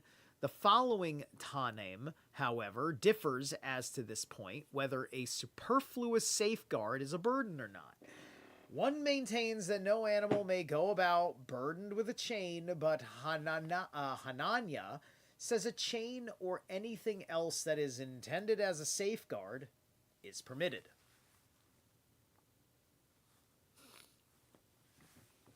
Said Arhuna Bihaya in the name of Samuel, the halakha prevails according to Hananya. Levi Biarhuna Bihaya and Rabba Biarhuna once traveled together, arriving at an entrance. The former ass ran ahead of the ladders. Rabba Biarhuna became dejected at the lack of respect shown him, supposing it to have been done intentionally. Thought Levi to himself, I will pacify him with the following question. Is it permitted to put a halter on an unmanageable ass like mine on the Sabbath? I have asked that question about many a human being. Anyway, rejoined Rabbah, so said your father in the name of Samuel, the decision of Hananiah prevails. At the school of Menashiah, it was taught a goat with a bridle fastened to his horns is permitted to go about on Sabbath, but not if the bridle was simply tied to the horns, as it may slip off and a man may be forced to carry the bridle. So it's because you might be forced to carry it that it becomes a problem. All right, so an objection was raised.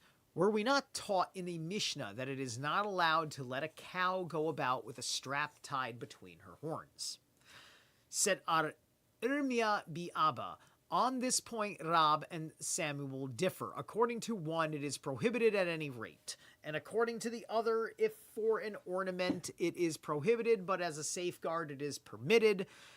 Said Aryoseph, it seems that Samuel was the one who, permitted it as a safeguard. As Arhuna said in his name, the halakha prevails according to the Hananya. Said Abaya to Aryoseph, on the contrary, it may be that Samuel is the one who forbids it at any rate. As Arihuda said above in his name, Rabbi was asked, how is it when the reverse is the case, etc.? Does this not mean to exclude a nose ring from a camel? But why should you prefer this latter saying to the former one? Because it was taught, Arhaya Biashi said, in the name of Rab, that it is forbidden at any rate, and Arhaya Bi'abin in the name of Samuel said it is permitted as a safeguard. An objection was raised from the following.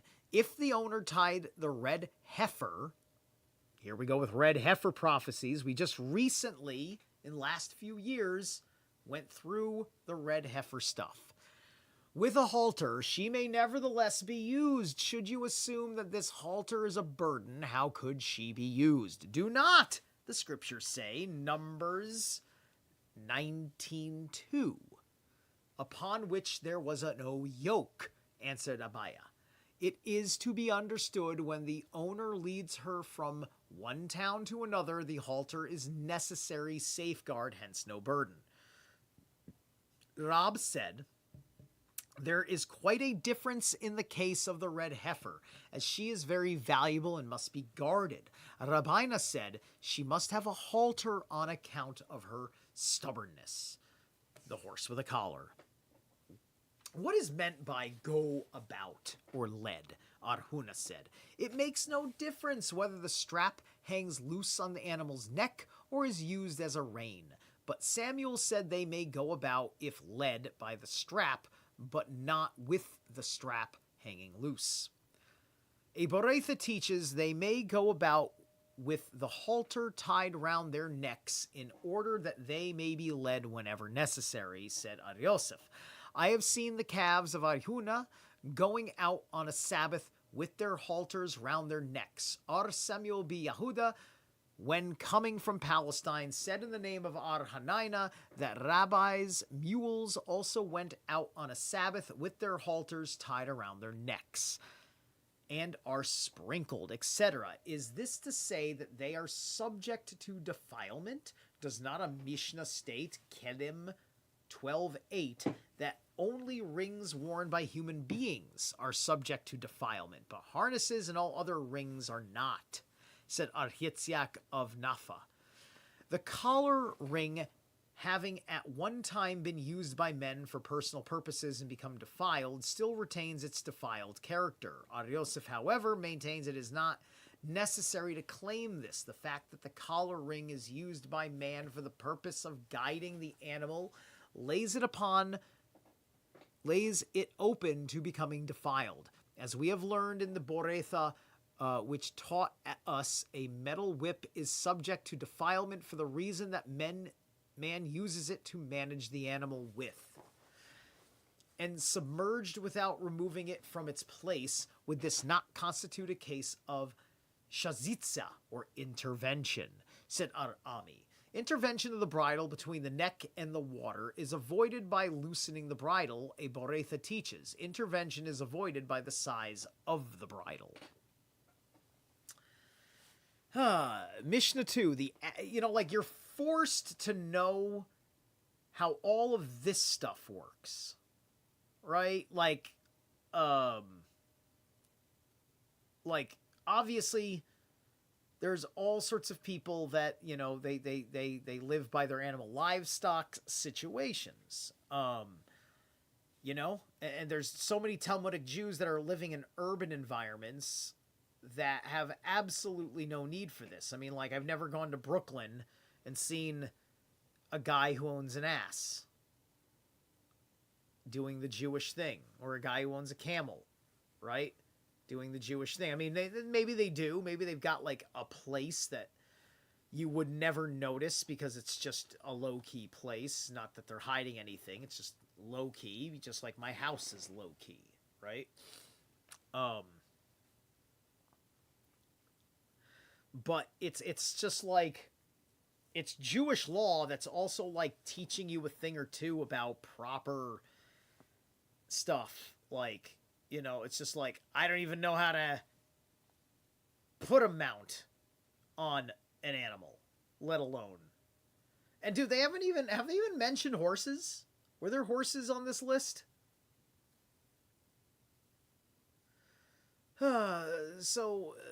Mishnah 2, the ass may go out with a rug fastened around him. I'd imagine the rules for the ass are the same for the horse. And it's kind of weird how there hasn't been a horse mentioned yet. But we're getting into rams now. Rams may go out, and rams are derivative of goats or vice versa, may go out with leather bandages tied around their privates. Sheep may go out with their tails tied up or down and wrapped to preserve the fine wool. She-goats may go out with their udders tied up. Ar Yosef forbids all this except sheep wrapped up. Ar Yehuda says she-goats may go out with their udders tied up to stop lactation, but not to save the milk. Okay, you're dictating the natural course of behavior and body cycles of the animals, so you are not culpable? Is that what we're fucking talking about here?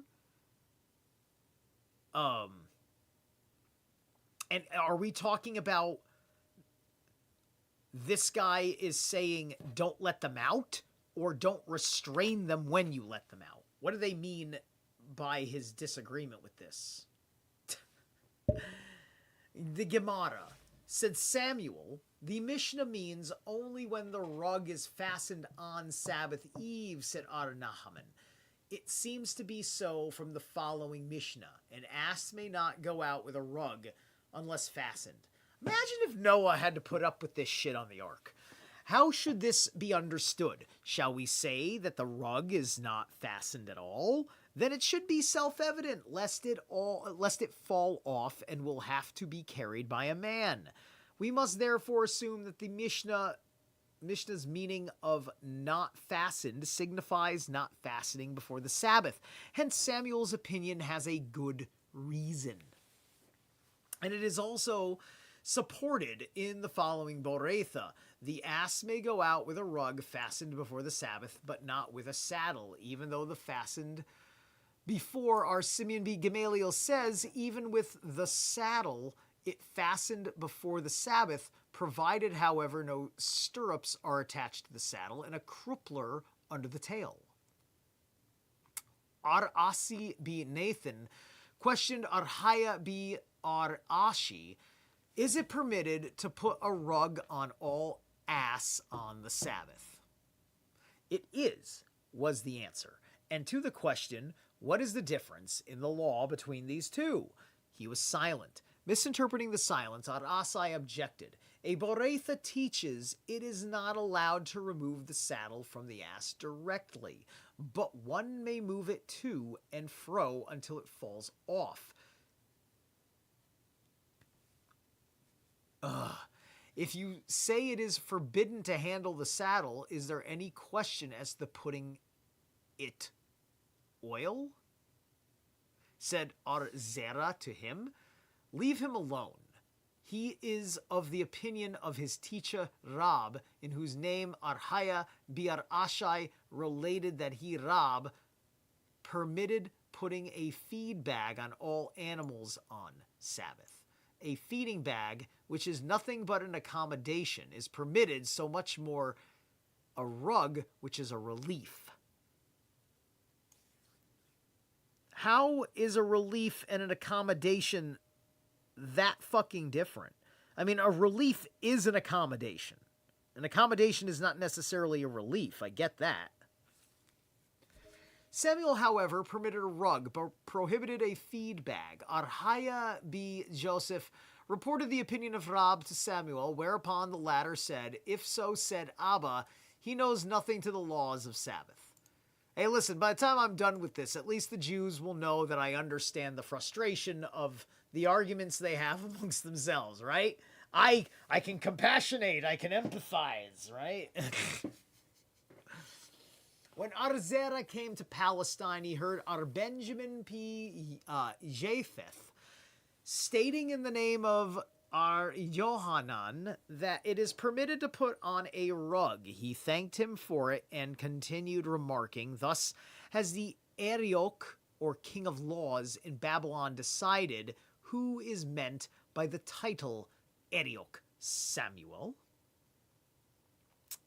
From the foregoing, it is evident that all agree that it is permitted to cover an ass with a rug on Sabbath. But what is the point in which a saddle differs from the rug? It differs therein that a saddle may drop off and involve the necessity of handling. Our Papa gave another reason. To cover an ass with a rug is an act of relief, for it is said that an ass feels cold even in summer, but to remove a saddle from an ass's back in order to cool off the ass is not necessarily an act of relief. And what's wrong with giving somebody fucking relief? For fuck's sake. An objection was raised. We have learned the horse shall not go out with a foxtail for a pompon. And calves with the feed bags on public ground, shall we not assume that in the case of the calves, they may not go out on public ground, but they may on private ground, and it refers even to large calves whose necks are long enough to reach the ground with their mouths easily. They feed bags. Thus, feed bags are merely an accommodation. Nay, the permission to carry feed bags applies only to small calves whose necks are short and legs long, and in which reaching down to the ground with their mouths would entail a hardship and must be considered as a necessary relief. A hardship for doing... I mean, that's pretty natural behavior for an animal on any given fucking day. The master said she-goats must not go out with a bag attached to their udders. Is there not a Boretha which teaches that they may? Said Ad Yehuda. This presents no difficulty. I mean, why are we covering up their udders anyway? I mean, it's just like, as a Sabbath thing, it's just like, It's like, I think this is just, they want you to be so asexual for the Sabbath that they make your animals cover up so that way you're covered up, right? It's just like, if your cow doesn't get to show her nipples, you don't get to show yours. In the former case, the bag is not tied fast. In the latter, it is, and there is no reason for apprehension lest it drop off and will have to be carried, said Ar Yosef. Why you have entirely done away with the teachers of our Mishnah? There is a difference of opinion between the teachers in this very Mishnah. She-goats may go out with a bag tied to their udders. Ar Yosef forbids all except sheep with covers on to protect the wool. Ar Yehuda says she-goats may go out with their udders tied up for the purpose of preventing lactation, but not for the purpose of saving the milk. We have learned in a Boreth Ar Yehuda related to the case of she-goats which he saw in Antioch. Their udders were so large that bags had to be made for them in order to prevent their dragging on the ground and becoming mutilated. These bags were worn also on the Sabbath. Okay, it's 10:45. Let me look here at this. Yeah, all right. Yeah, all right, we're going to take the last break right here is going to be a good place to take the last break. At the 2.5 hour mark. This is Purge Engine. Odium Propagate.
Okay, I'm back. It is wild how fast these breaks go by, right? You know, you do, whoops, you do like a 5-minute song, and, 5 minutes disappears much faster than people think. Wow. All right. So there's 9 pages left of this chapter. So we're probably going to get through about maybe half of those in the next few minutes.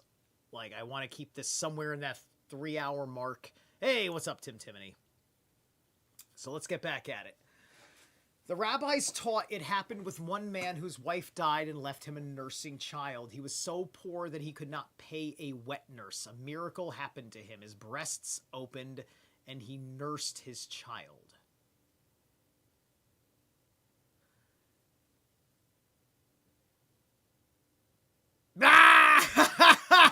Okay, so anyway, said Ariosef, come and see how great the man must have been that such a miracle was wrought for him.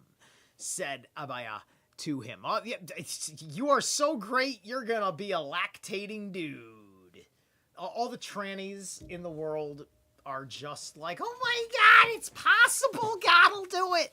Anyway, on the contrary, behold how bad the man must have been that the nature of mankind changed in him, and nothing occurred to enable him to earn enough money to pay a nurse. Holy shit. Ah! Oh my god. All right. Says Yahuda. Just don't let the woke people catch this part. This is why we're here. Come and see how hard it is for heaven to change the fate of a man concerning his livelihood, that the nature of the world has changed, but not his fate, said Ar-Nahaman. It is possible by this fact that a miracle occurred, but he was not provided with means for paying a wet nurse. So did he just like pray to God and then like wake up one day and he had like a lactating A cup or something?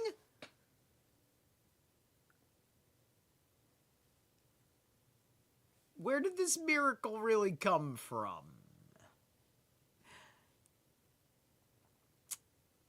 Okay. In fact, the miracle occurred not paying a wet nurse. So the rabbis taught it happened once that a man wedded a woman with a mutilated hand and did not discover it until she died. What? How did you get married and never know the condition of one of your wife's hands?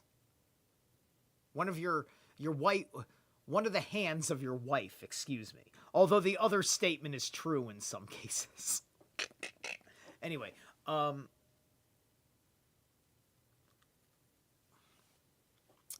said Rab, behold how chaste this woman must have been, for even her husband did not discover it.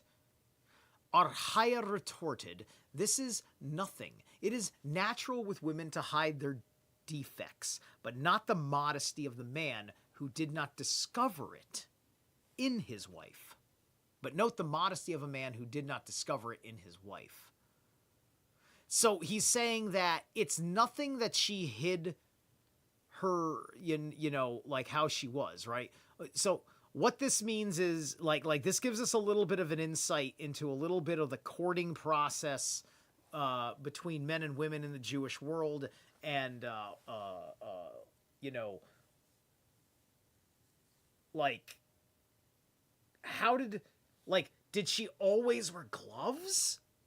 I mean, how did you not notice the condition of your wife's hand throughout your whole marriage? How long was this marriage? This is weird. Isn't this fucking weird? Right? I mean, or do they mean it was something subtle and stupid? And she had to use concealer makeup because it was like a scar or a birthmark? What? I mean, mutilated hand typically means like you're missing fingers and things are jointed and like mutilated. That word elicits the after, the result on the body of of ugly violence upon the body, but the modesty of the man. So people are admiring the fact that her special little thing that was her hidden thing,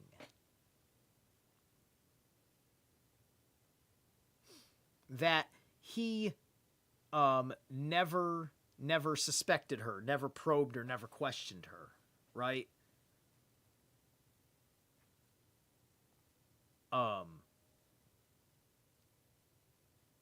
There's something interesting to be said about that kind of state of affairs. There's a lot of questions to be said about a lot of things, right? I mean, like, I want to bring I'm going to go talk to some, I want to talk to some women that talk about women things that hopefully they maybe know a thing or two about Jewish stuff, adjacent stuff. And I want to see how outside of Judaism, what that sounds like to people, about the modesty of the man, about how the man hides a thing or two. Like, I think there's important aspects here. I think that we can extract a lot of understanding about certain things, right? People get into marriages and, you know, it's great. I guess, like, I'll put it to you this way. Like me, as I am in my particularities, I know my astrology chart, right? I am Venus and Gemini in my chart. I really care about, like, if I have a partner, I'm really into my partner. My partner's got to be into me. My best relationships had been ones where what was on her mind meant a lot to me. What was on my mind meant a lot to her. And doing things together. And it's not that we were of the same mind, but we just cared about what was on each other's minds. Right? And,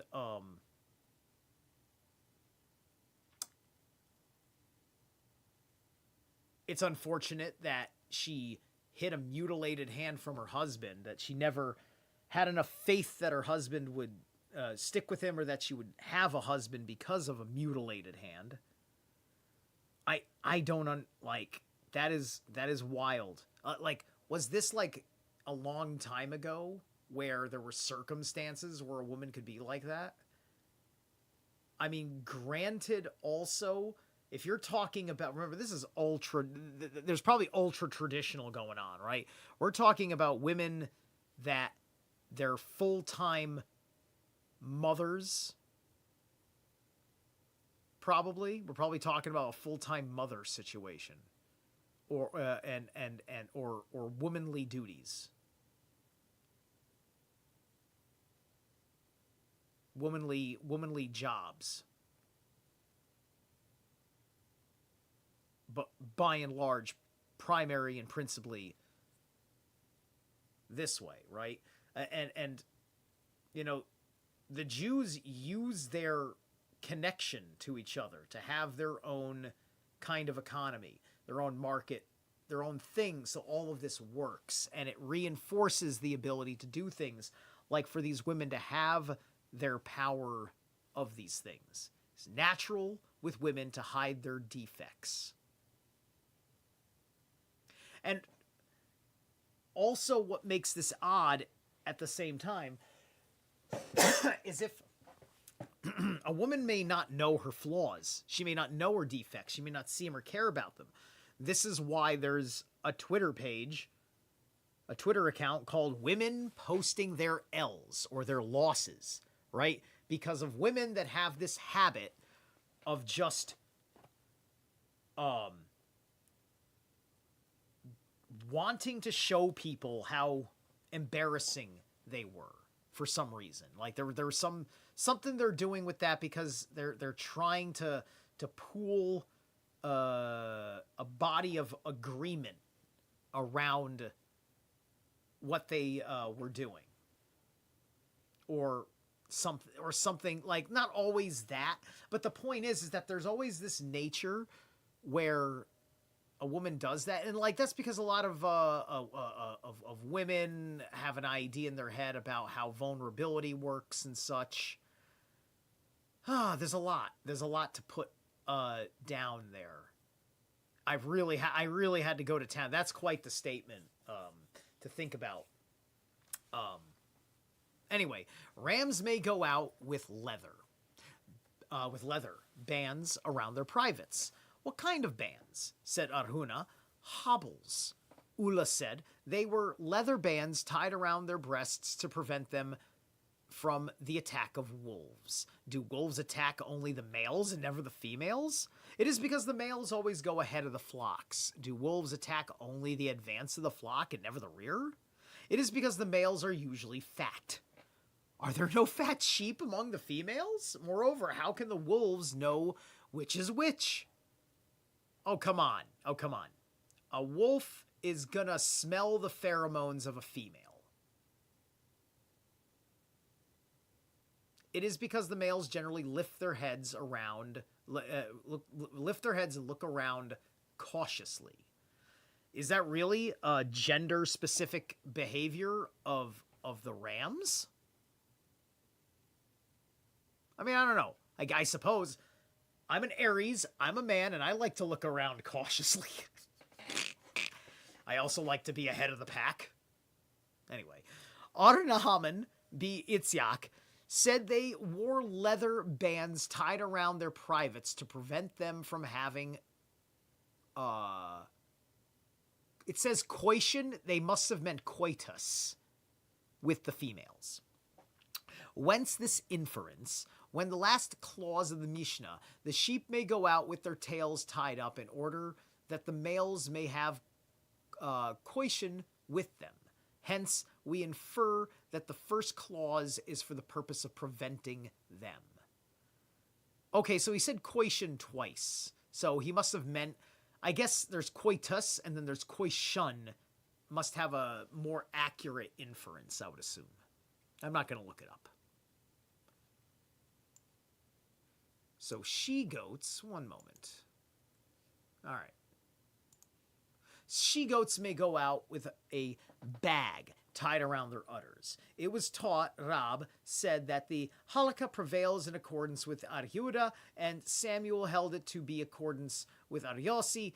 Others taught Rab, and Samuel did not directly cite the opinions of the Tanam, which mentioned, but they themselves decreed as follows. Rab held that she-goats may go out with their udders tied up for the purpose of preventing lactation, but not to save the milk. Samuel, however, prohibited this in both cases. Others again, say Aryuda and B. Bathaira, long ago decided the same as Rab, but added that on account of the impossibility of determining what purpose the tying up of the udders would serve, it is entirely prohibited. Thereupon, Samuel decided the halakha prevails with him. Rabban, upon his arrival in Babylon, said that Yohanan said that the halakha prevails in accordance with the first Tana. Oh, my gosh. You have to wonder exactly how many of these laws they need to keep up, right? You know, most people are concerned with preserving tradition and having laws that respect the way that they want to live with their traditions. But not laws that specifically dictate the permanence of the tradition, especially when it is tied to certain circumstances and environments that aren't necessarily going to exist if you're trying to do this shit outside of Babylon. And of course, everybody, but they want, everybody just ready to get back into Babylon at any time. All right, Mishnah 3. And what must animals not go about in? The camel with a krupper, not with hobbles on both legs, nor with the front leg hobbled with the hind, this law is applied to all other animals. It is not allowed to tie camels together with rope and then lead them, but one is permitted to hold in his hand the several ropes on the camels and lead them, provided the ropes are not twisted into one. Gemara.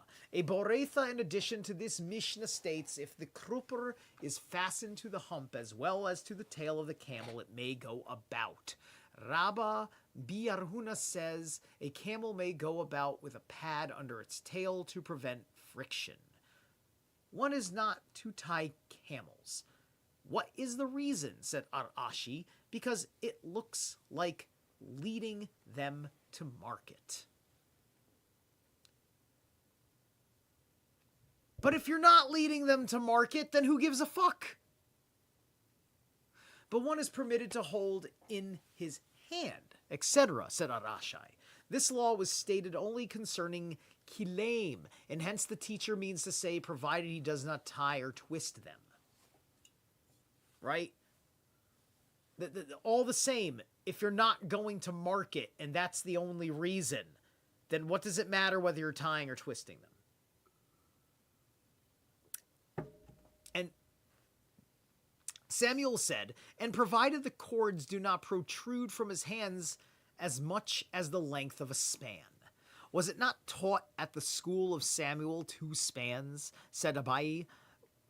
From the difference between Samuel himself and his school, we infer that Samuel came to teach us how to practice, but did not Boretha state, provided he lifts the cord from the ground upon ground one span, but there is no restrictions to the quantity protruding from his hands. Non-restriction of the quantity of cord applies only to the amount of cord used for the distance between the animal and the man's hand. In that case, the quantity is unlimited. The quantity of cord, however, protruding from the man's hand must not exceed one span, so also the distance from the ground to the cords must be at least one span. Mishnah 4. The ass is not to go out with a rug unless fastened neither with a bell that has been muffled, nor with a collar on his neck, nor with ankle boots. The hens are not to go out with cords tied to them, nor with straps on their feet. Rams are not to go out with carts tied to their tails, nor sheep with sneezing wood. The calf with the reed yoke, nor the cow with the skin of a hedgehog tied to the udder, nor with a strap between her horns. The cow of Elazar Aria went out with a strap between the horns against the approval of the rabbis. Okay, I'm assuming that Jews in the know would know what the consequences were of that. Gemara. Neither with a bell that has been muffled, for it looks like bringing it to market, nor with a collar on his neck, said Arhuna. With a collar underneath his jowls, what was the collar intended for? To prevent irritation of any wound that may have been on the neck. Nor with ankle boots, to prevent injury from kicking one foot against the other. The hens with cords as a distinguishing mark, nor with straps on their feet to prevent damage arising from jumping. The rams with carts to prevent the end of their tails from damage through trailing on the ground. Nor sheep with sneezing wood. What is it? Said Arhuna. In seaports there is to be found a kind of tree called Hanun, which produces sneezing wood, which, when held under a sheep's nose, produces sneezing. And while sneezing, such vermin as may have lodged in the sheep's head are expelled. Okay. So the sneezing, you want to induce the sneezing to get, to get the nose cleaned out. Okay, fair enough. I mean, I'd get him a big freaking rag and wipe his nose and all. So if such be the case, may rams not go out with it either. For rams, sneezing wood is not used at all, but with their heads. Therefore, vermin drops out of its own accord.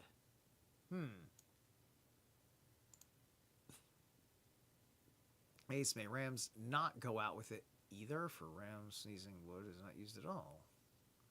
Okay, the ram doesn't do the sneezing wood because he does all that. But I think we're talking about under a sheep's nose. Well, I guess a sheep is female and a ram is male, and the sheep doesn't do all that kind of headbutting. It's more the male's thing. I can't remember if females have horns or not. Usually the females don't, is the deal. I haven't paid attention to how rams and sheeps are in that respect. Or goats for that matter, which I think it's all uniform, and with cows too. I'm pretty sure horns are for the dudes. So, nor the cow with the skin of hedgehog, etc., to prevent leeches from sticking to the udder. Nor with the strap between the horns, why not, either in accordance with Rab, who forbids it at any rate, or in accordance with Samuel, who forbids it as an ornament. The cow of Elazar b Azariah, etc., had he only one cow. Did not Rab or Ahuda, in the name of Rab, say that Elazar b Azariah gave yearly as tithes from his herd as many as 12,000 calves? Are we talking about sacrificial calves? We have learned in a Boretha the cow in question was not his, but a neighboring woman's. It is not only ascribed to him because he did not protest against it. Oh, it is only ascribed to him because he did not protest against it. Oh, very interesting. Okay. All right. I think we're going to call it right here. It's we've been on for about 2 hours and 56 minutes, and I'm trying to keep these around 3 hours. So we're going to call it here on page 110. There's about 6 or so pages left to this chapter. And then after that, I think we're still in section 1 after that, because if I go down here, yeah, it'll go to chapter 6. Once I get to page 117, we'll be in chapter 6. So we'll go back to 110, and there we are. Okay, good. All right, guys, thank you so much. Tim Timony, thank you for popping in later here towards the end. Missing Time, it was good to see you. Nicholas Burnett and Howard Ramberg, good to have you guys. And yeah, as always, maybe tomorrow will be the next run. I've been doing pretty solid here. At 110, we are now pretty much a third of the way through the book. All right? So, if that be the case, it took us six episodes to get this far. So, it should take us 12 more episodes to finish the book. All right. See you guys probably tomorrow. Maybe I'll do other things. Maybe a drive stream. I've got errands to run. Have a great night.